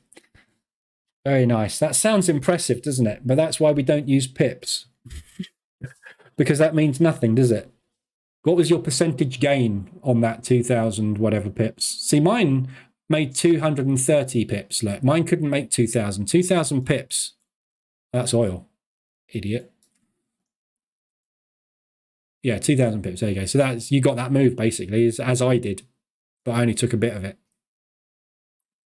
If I'd have taken all of that, I probably would have passed the fivers. Look where I got out on gold. That's where I got in. That's where I got out. And that's what I missed. Look at what you could have won. Double. That was a $1,000 trade, but I didn't take 1,000. I took 500. C'est la vie. That happened yesterday. This is today. Wife starting to complain. It's not a complaint, it's an observation at the moment, but obviously observations can turn into complaints, which can turn into problems. But I am at work, so to be fair, I'm at work. And I am actually going for lunch and going for dinner at allocated times. So it's not a problem, is it? It's just what I used to do when I had less people in the live room was after about an hour and a half, I'd go off and make a coffee. I don't get my morning coffee anymore because I don't get out of here until 11:30. But it's 10:30 and I'm winding down now because there's nothing much happening in the markets. So 35% gain, 3% risk. Holy crap. Nice. Nice trade. High risk, high return. Yeah, there's nothing wrong with that. That's another great way to pass proper valuations. Yeah. If you want to pass a prop valuation today, yeah, go short on the US dollar CAD right now with 3% risk. Yeah. If it gets to there, you've passed. Job done. One candle on that news at 3 o'clock, that will either go that way or that way. You'll either lose 3% or you'll pass an evaluation.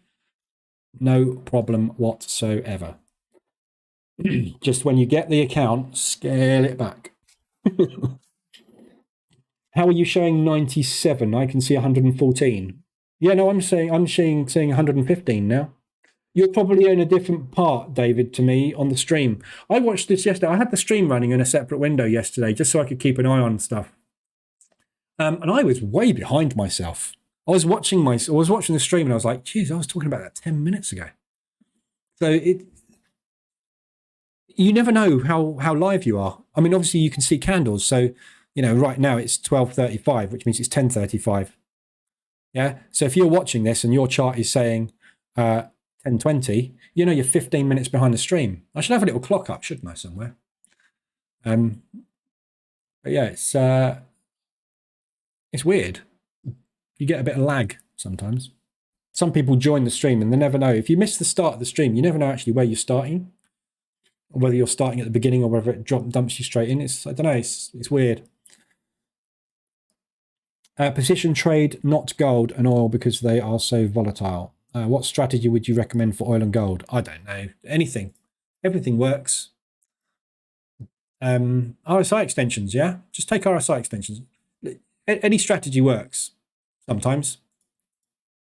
Yeah, if you'd have sold every RSI extension above 80 on gold since November, you would have got in there and out. You'd have got in there and out somewhere. You'd have got in there and out. You'd have got in there and out. Might have taken that one. You would have got in there. Might have got out. I don't know. Maybe stopped, maybe not. I don't know.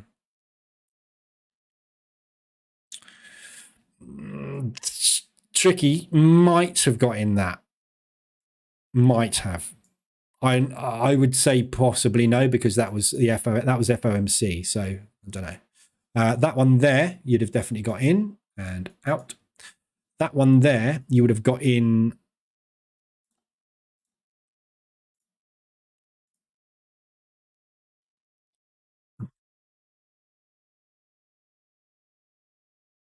Somewhere around there. So if you're using a stop loss, it depends on what your signal was. But when you got the condition, whatever your signal indicator was, I can see a little spike there.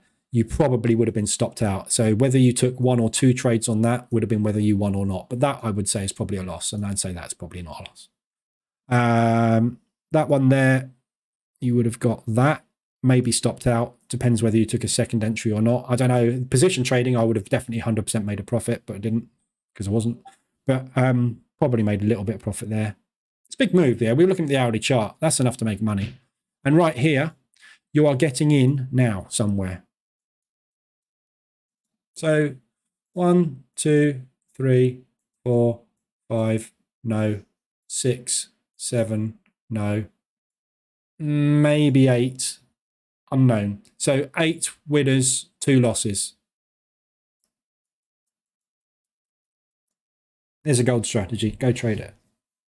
I don't know what the entry criteria is, but that's the market condition indicator. So that's not a signal indicator, is it? That's a market condition indicator. So if you want to go and learn about this stuff, go to here and go to what a system is and learn about conditions indicators, signal indicators, all that stuff. That teaches you all of that. So there you go. There's a gold strategy. Just made it up. Basically, this is why I use the RSI, guys. In my opinion, and a lot of people have the opposite, but in my opinion, this is the golden holy grail indicator that you can, it's very difficult not to make money with it if you can use it properly, which is where everybody goes wrong. If you were disciplined enough on the hourly chart since November trading gold to have only taken 10 trades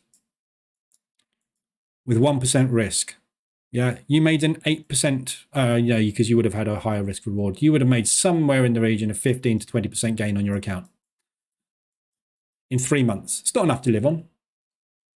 If you'd have risked 3% per trade on a prop account, you've probably made in the region of, I don't know, $50,000 to $70,000 on a 100K account. But no one has the discipline to wait, which is why I use an EA. An EA has the discipline to wait, and it just does nothing but sit there and wait for RSI extensions, and it gets in on signals to make money. And that's the reason that's sitting with 8 grand of profit now, for no other reason than there's no human being involved. Yeah, just showing you a strategy that works on gold. Yeah, you can go and trade it right now. If you drop down to M5 and try and do the same thing, though, you will get run over all the time, constantly. You'll be run over all the time because this is chop. This is algorithmic chop, and this has no relative strength. An algorithm decides to dump X thousand contracts in the market, or lots in this case because it's not futures. This thing's going to go like that. That does not mean it's going to take profit on those contracts because there's probably a lot more contracts today to be allocated, which is why the 5-minute chart is chop. Hourly and above, you are seeing structure. You're seeing market structure. You're seeing algorithmic trades played out over time. And when you get extensions on those algorithmic trades, the banks start to make money, apart from access FOMC, but for example, like that one there. Yeah, profit take, move, profit take, move, profit take, move, profit take, move, profit take. This is what the RSI tells you, is when are the banks ready to take profit on their positions? It's mean reversion. The banks need to revert to the mean because they need to make money. If you dump that many contracts into the market, if you get out of half of them with a profit, brilliant. Add more. Get out of half of them with a profit. Add more.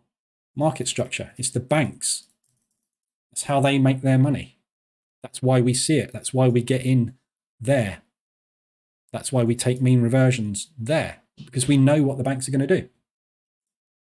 This tells us when the banks are doing it, which is why I can't understand why people slag it off. But that's me. You know, I've only spent 15 years learning this crap. So, you know, I use that. Some people don't, some people do. But if you want to trade gold, there's a strategy. If you want to trade it on lower time frames, just go and hit the button. Literally, you got 50-50 shot every time you do that. Combined with market reversal on daily, well, Again, go. I don't know if you've watched the Bootcamp, Max, but go and watch the Bootcamp. That explains exactly how I use RSI and the market reversal alerts indicator and the EA with all of these strategies. Yeah, so these strategies, not that one. That's not position trading, but all of these strategies are position trading strategies. That is my bread and butter. Those two are the ones I use. All of these work, but these are the ones that I use because these are the safest ones, and I just like to make consistent profit. So those are the ones that I personally prefer. A lot of people hedge. A lot of people love stock strategies, and that works as well. But with position trading, you're going to get into a lot of trades which are not extended necessarily. So you can find yourself getting into squeezes more. Trend pullback is brilliant until a trend reverses, but you pay attention to trend of this and you won't go far wrong with that either.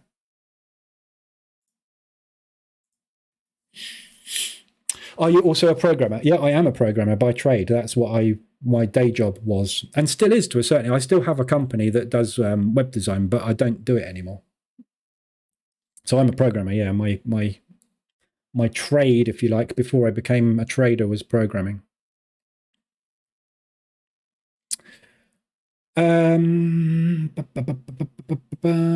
So they take profit today and tomorrow too on gold, V-shaped recovery on gold incoming. Potentially, but the trouble with this is like I've said earlier, I don't know if you were in here earlier, Salo.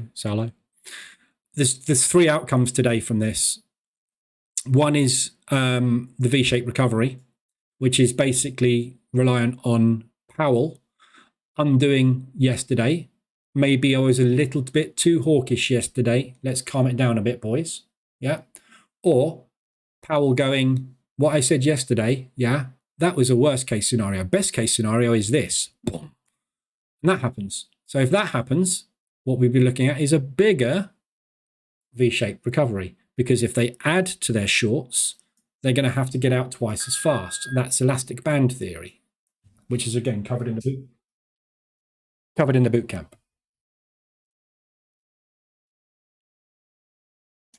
So you think we can get back into 1840 today or this week? I've no idea, Salo. How would I know? There's a 50-50 chance, isn't there? If you want this back to 1840, yes, it can go there, but it can also go there, can't it? I have no clue. How would I know? If I knew the answer to that question, I wouldn't be sitting here. I'd be sitting on a mega yacht in the middle of the Mediterranean or Caribbean, one or the other.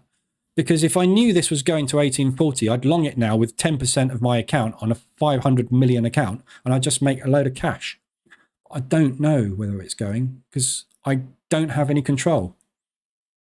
You need to go and watch these videos, yeah? And then come back. Where are they gone? These videos, right? These are the basics. The basics of trading. The things you need to know are why you keep coming, why you're here now on this channel, right, is because you've hopped from another strategy to me. That's why you're here. You're system hopping. Everybody is, guaranteed, apart from the guys that come in here regularly. They've stopped his system hopping and they're now making money, right? Watch that. Massively important. Watch that, yeah? If I was in control of the market and I knew it was going to 1840 on gold, I'd be long. I'm not in control. I haven't got a clue where it's going. Learn what you should be doing, yeah? Do you want to be a mean reversion trader or a trend trader? Make sure you know about support and resistance. Yeah. And then everything else in here is on top of that, right? Brief overview of market structure. RSI, learn about the RSI, what it does, backtest it, look at it. Once you've watched that video, you will never go to any other indicator because you don't need any others. If you want a market condition indicator, as broken down here in the 5 parts of a system, that will never become anything but the condition indicator that you will want to use. Yeah. Reversal patterns. You watch that video and you'll suddenly realize that these are all either brilliant or crap. And the 50-50 shot of going up or down every time you see one of those patterns. Symmetrical triangle patterns. Fantastic for identifying contraction. No idea which way it's going to go out that contraction. Yeah. All this stuff in here, these what I call other educational videos, will give you a background into why There is no such thing as a good or a bad strategy. Every strategy that you have has a strike rate. The reason your strategy doesn't work is covered in the bootcamp. The bootcamp is 10 hours long. When you've watched all of those videos and then you watch these, you'll suddenly get an aha moment and you will go, I know how to do this. And it won't be anything you're expecting, because to make money in this market, there is only one thing you can consistently do. Either be massively lucky for a while, yeah, using a stop loss. I'm having a lucky couple of days at the minute. I'm having a lucky couple of days, right? This luck can change at any time, because when I press the button on US dollar CAD to go short, I have a 50-50 chance. If I'm lucky, it goes down. If I'm unlucky, it goes up. The only way you can really make money in this market is by not using an order that takes you out of the market. And you know what that is, but it's covered in detail in the bootcamp. The banks, when they enter, they press the buy button. That is the only thing they do. Or they press the sell button. There is no other buttons. You have a buy button, you have a sell button. That's it. There's no move stop loss button. Move take profit button. There is no top stop loss. There is no take profit. There is a position.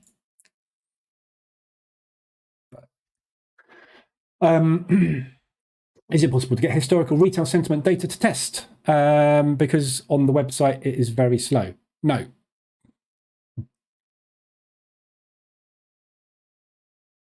No, there isn't that. Interesting. Yeah, I've been scaling in my longs on the way down. That's it. Perfect. Do you wait until the H1 RSI to hit 80-20? Sometimes, yes. That's my perfect. If like I said yesterday, if you hold a gun to my head and say, right, there isn't one. If you held a gun to my head to say you can only take one trade right now, and that is going to be your last trade, I would say, can you hang on a minute? Because I haven't got anything extended enough yet to get in.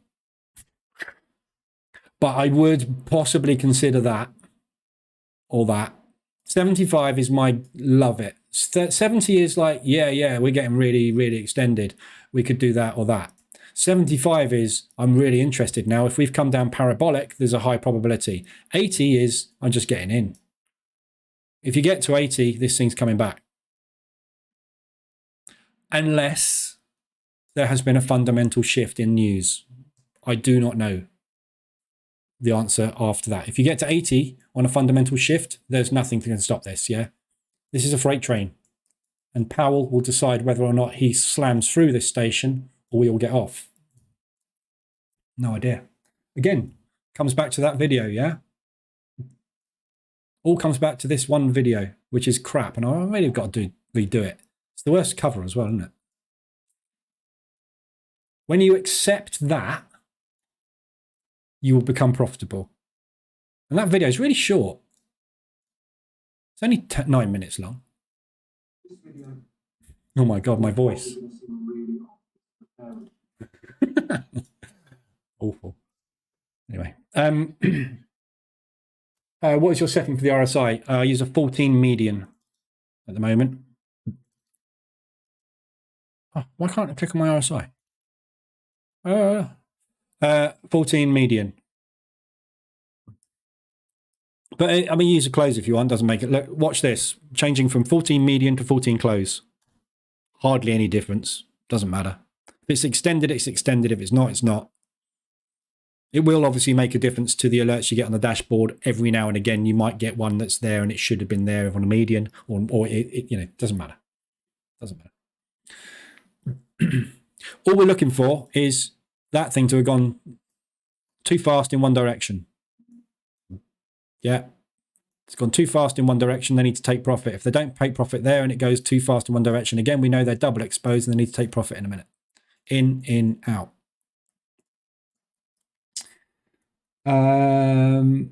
Red pill or blue pill? Which are you going to take? Exactly. I'm going to do some more Matrix memes. Easy question to answer. Just look at what he's doing. Do you see a blue pill or a red pill? Right, I'm going to leave it there today. There's nothing much happening, obviously, because we are waiting for the news. So I'll be back at 2:20. Just obviously be aware of the 115. We may get some kick off of that. I would be surprised if we do get a big move off of this, just because we are fairly exhausted after yesterday, after Powell's move yesterday. So this, I think, would need to come out as a pretty big miss to actually make an impact today or hit. So I'm not sure on this, but I mean, if it does move it, brilliant. But obviously 3 o'clock is what we're waiting for. So, and don't, this could be a complete wet fish today. This thing could just flatline. And it has happened because the market has factored this in already. Yeah, so we're expecting 4.5. We've been factoring 4.5 in. We get 4.5. Thank you very much. Where are we going next? 4.75. That's what we thought. Yeah, or 4.5. Where are we going next? We're not going anywhere. What? Just don't know. That's the thing that moves the market, the rate statement, not the rate. The rate statement is what we're thinking. Where are we going next? The market wants to go where we're going next. We know where we're going. If we haven't got to where we're going, we're going to be cross with you and then we're going to move hard. So we have no way of knowing any of that. So this is what we're going to wait for. So flatline or craziness, one or the other. I'm going crazy at the moment. Everything's crazy at the minute. You like the ADR dashboard more than the RSI? No, I like them both because they both give me signals. If I was going to use one, thanks for the follow, whoever that was. Oh, I've missed some people. Look. Matthew, I didn't do Matthew, did I? Tan Studio, SM Tan Studio. Tan Studio. What are you doing with Tan? Aaron, welcome aboard, and Mazza, subscribe. There's no advantage in either. There's an advantage in both, but there's no one is better than the other, right? So ADRs are intraday. That is bang. It's either an ADR or it's not an ADR. Yeah. So when you get ADRs, you go and have a look at it and you think, right, what we doing? Where is it? What's going on?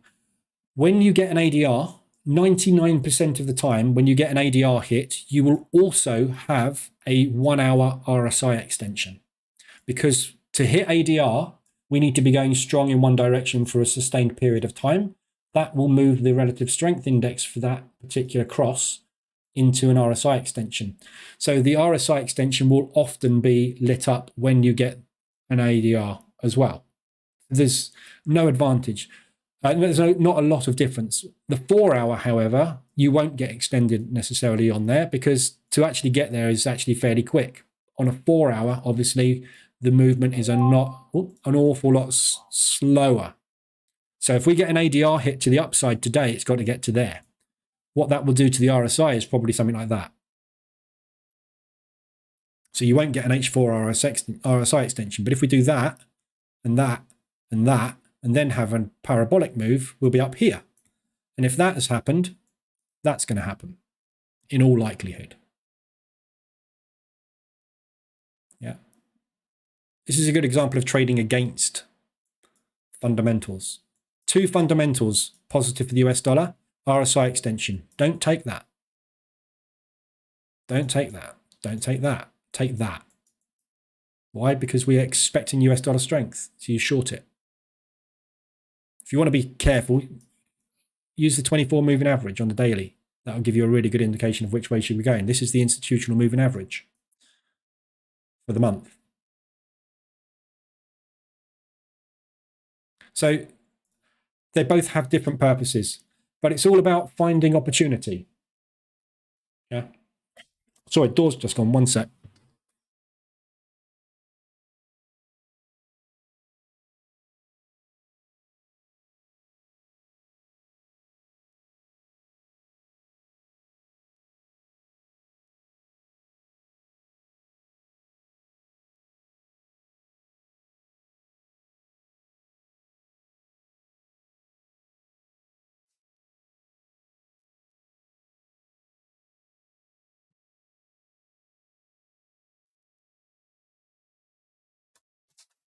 Couldn't tell if I was on my own. The dog alarm went off, but I didn't hear the wife alarm go off, so I had to go and do it. Yeah, so either or, but I'm both ideally, because what we're doing is these dashboards are monitoring for opportunities. Yeah, so the idea is we don't want to be sitting here every hour, every 5 minutes going, oh, has that one done anything yet? No. Has that one done anything yet? No.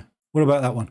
So these dashboards are built and designed so that you can sit here, get on with something, play on your PlayStation, do whatever you like, work, not work, whatever. And basically this will go ping. There's been an RSI extension. It's like, oh, brilliant. Right, let's look at the Aussie Swiss. Good opportunity. Yeah, we're at support. Brilliant. Okay, well, I'll drop down and I'll wait for a reverse alert on that and I'll get in long. Yeah, that's literally what it's for. This one will give you lots of short-term scalp opportunities, because what we're expecting off of an ADR extension is a quick profit take move of 1/4 to 1/2 an ADR. So these will give you good intraday quick scalps. These will give you more longer term position trades. So it depends on your style of trading as to which dash you use, or both. But I'm looking for opportunities. And I don't care what the opportunity is. I just want to get into a trade when the market is extended beyond its normal conditions, because I'm a mean reversion trader. This is beyond the normal conditions. 12% of the time it gets beyond there, which means that 88% of the time it doesn't. If I get there, the probabilities of that or that are what we're going to get rather than that. So that gives me more opportunities to short it. And if that short doesn't work and we go into an accumulation, I can either get out or I can hold it and wait, depending on what I want to do. And that's what the ADR indicator and the ADR dash is designed for, to alert you to conditions where you might want to take a mean reversion. So if, for example, we got to there today, I got an alert on the 100, I'd be like, right, I need to monitor this. Let's watch it.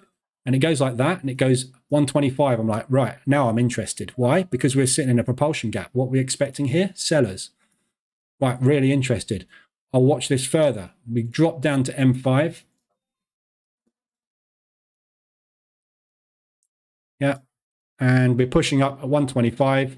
Yeah, on M5, we see that that's the start of the propulsion move. We get into that, and we get a reversal alert.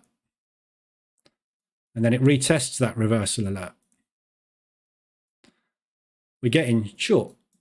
Yeah, that's what that one will alert you to.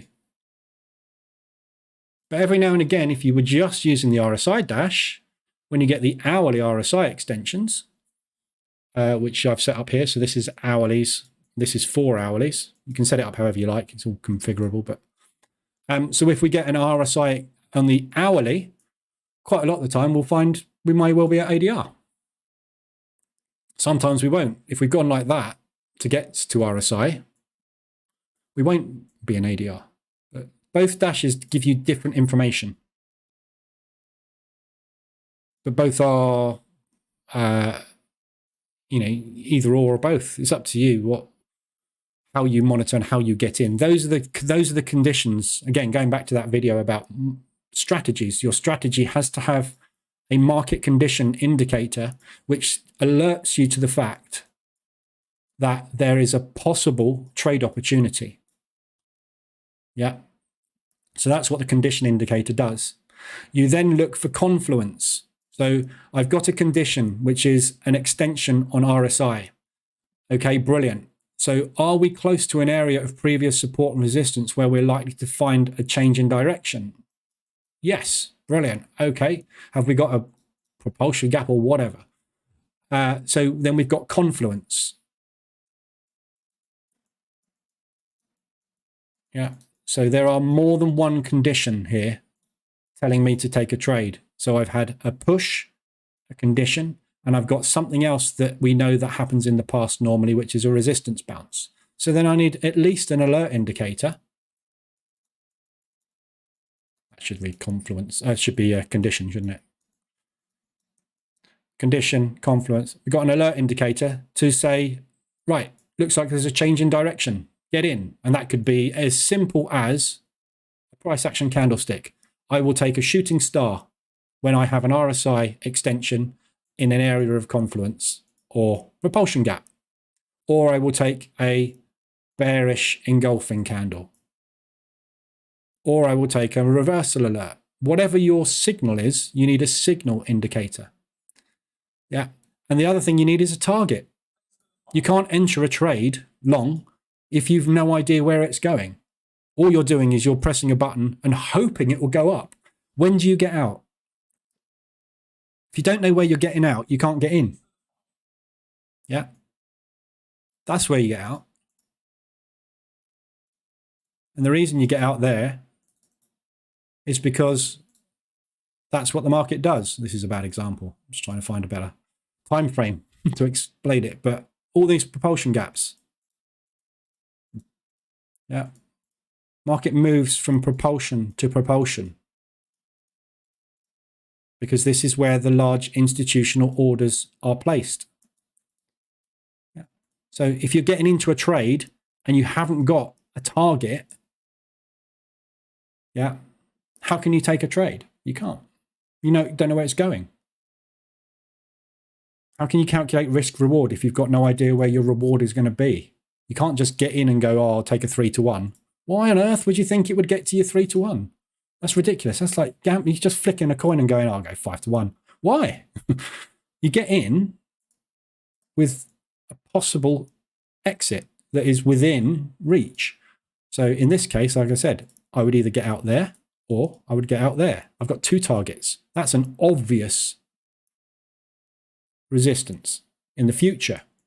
That is an obvious resistance in the future because they sold the crap out of it there. If they're still short, they ain't going to let it go above that. They're going to sell the crap out of it again. In the same way as when we pushed up here today, the buyers are in control today, as we can see. Why? Because the candles are going up. The buyers took control. They broke that, made a propulsion gap. We came back, we tested it. The buyers went, no, we're long. Bang. When they get there, the buyers are going to go, crap. This is where all the short guys are. Get out. They're going to take profit. And these guys are going to go, yeah, damn right, you should run away. We're going to go, no. That's what happens. That's the way the market works. But to get into trades, you've got to have a system or strategy that has a condition. And these 2 dashboards are both condition indicators. And then you've got the market reversal alerts dashboard, which is a signal indicator dashboard, which I don't use because I use the EA because I trade, all my trading is auto executed for me. So makes sense. So the answer to your question is, do I like one more than the other? No, I like them both. That's why I use them both. You use no stop loss, but at some point you have to get out when you're wrong. Yeah. That's all covered in the bootcamp. All that information is in the bootcamp, how to position trade and how to deal with drawdown. A couple of people I missed, Mr. Original Bushman and Andrea, welcome aboard. And Eliso, good name, and Philippe, welcome aboard. Right, I've got to go. So I'll be back at 2:20 this afternoon for the New York session. We'll see how we get on with that. Be aware of obviously the 115 news. If you've got any US dollar exposure on, if you're in profit, protect it. I would, just in case we might get a whip. But up to you what you do with it, obviously. So, but be aware that we're going to get potential news movement in just over 2 hours. And then 3 o'clock, we've got the big one. All right. So I'll be back this afternoon. Anything you need, let me know. I'll be back. And I'll be back tomorrow morning, 7:50 for the London session as usual as well. All right. So hopefully see you later. Have a good day.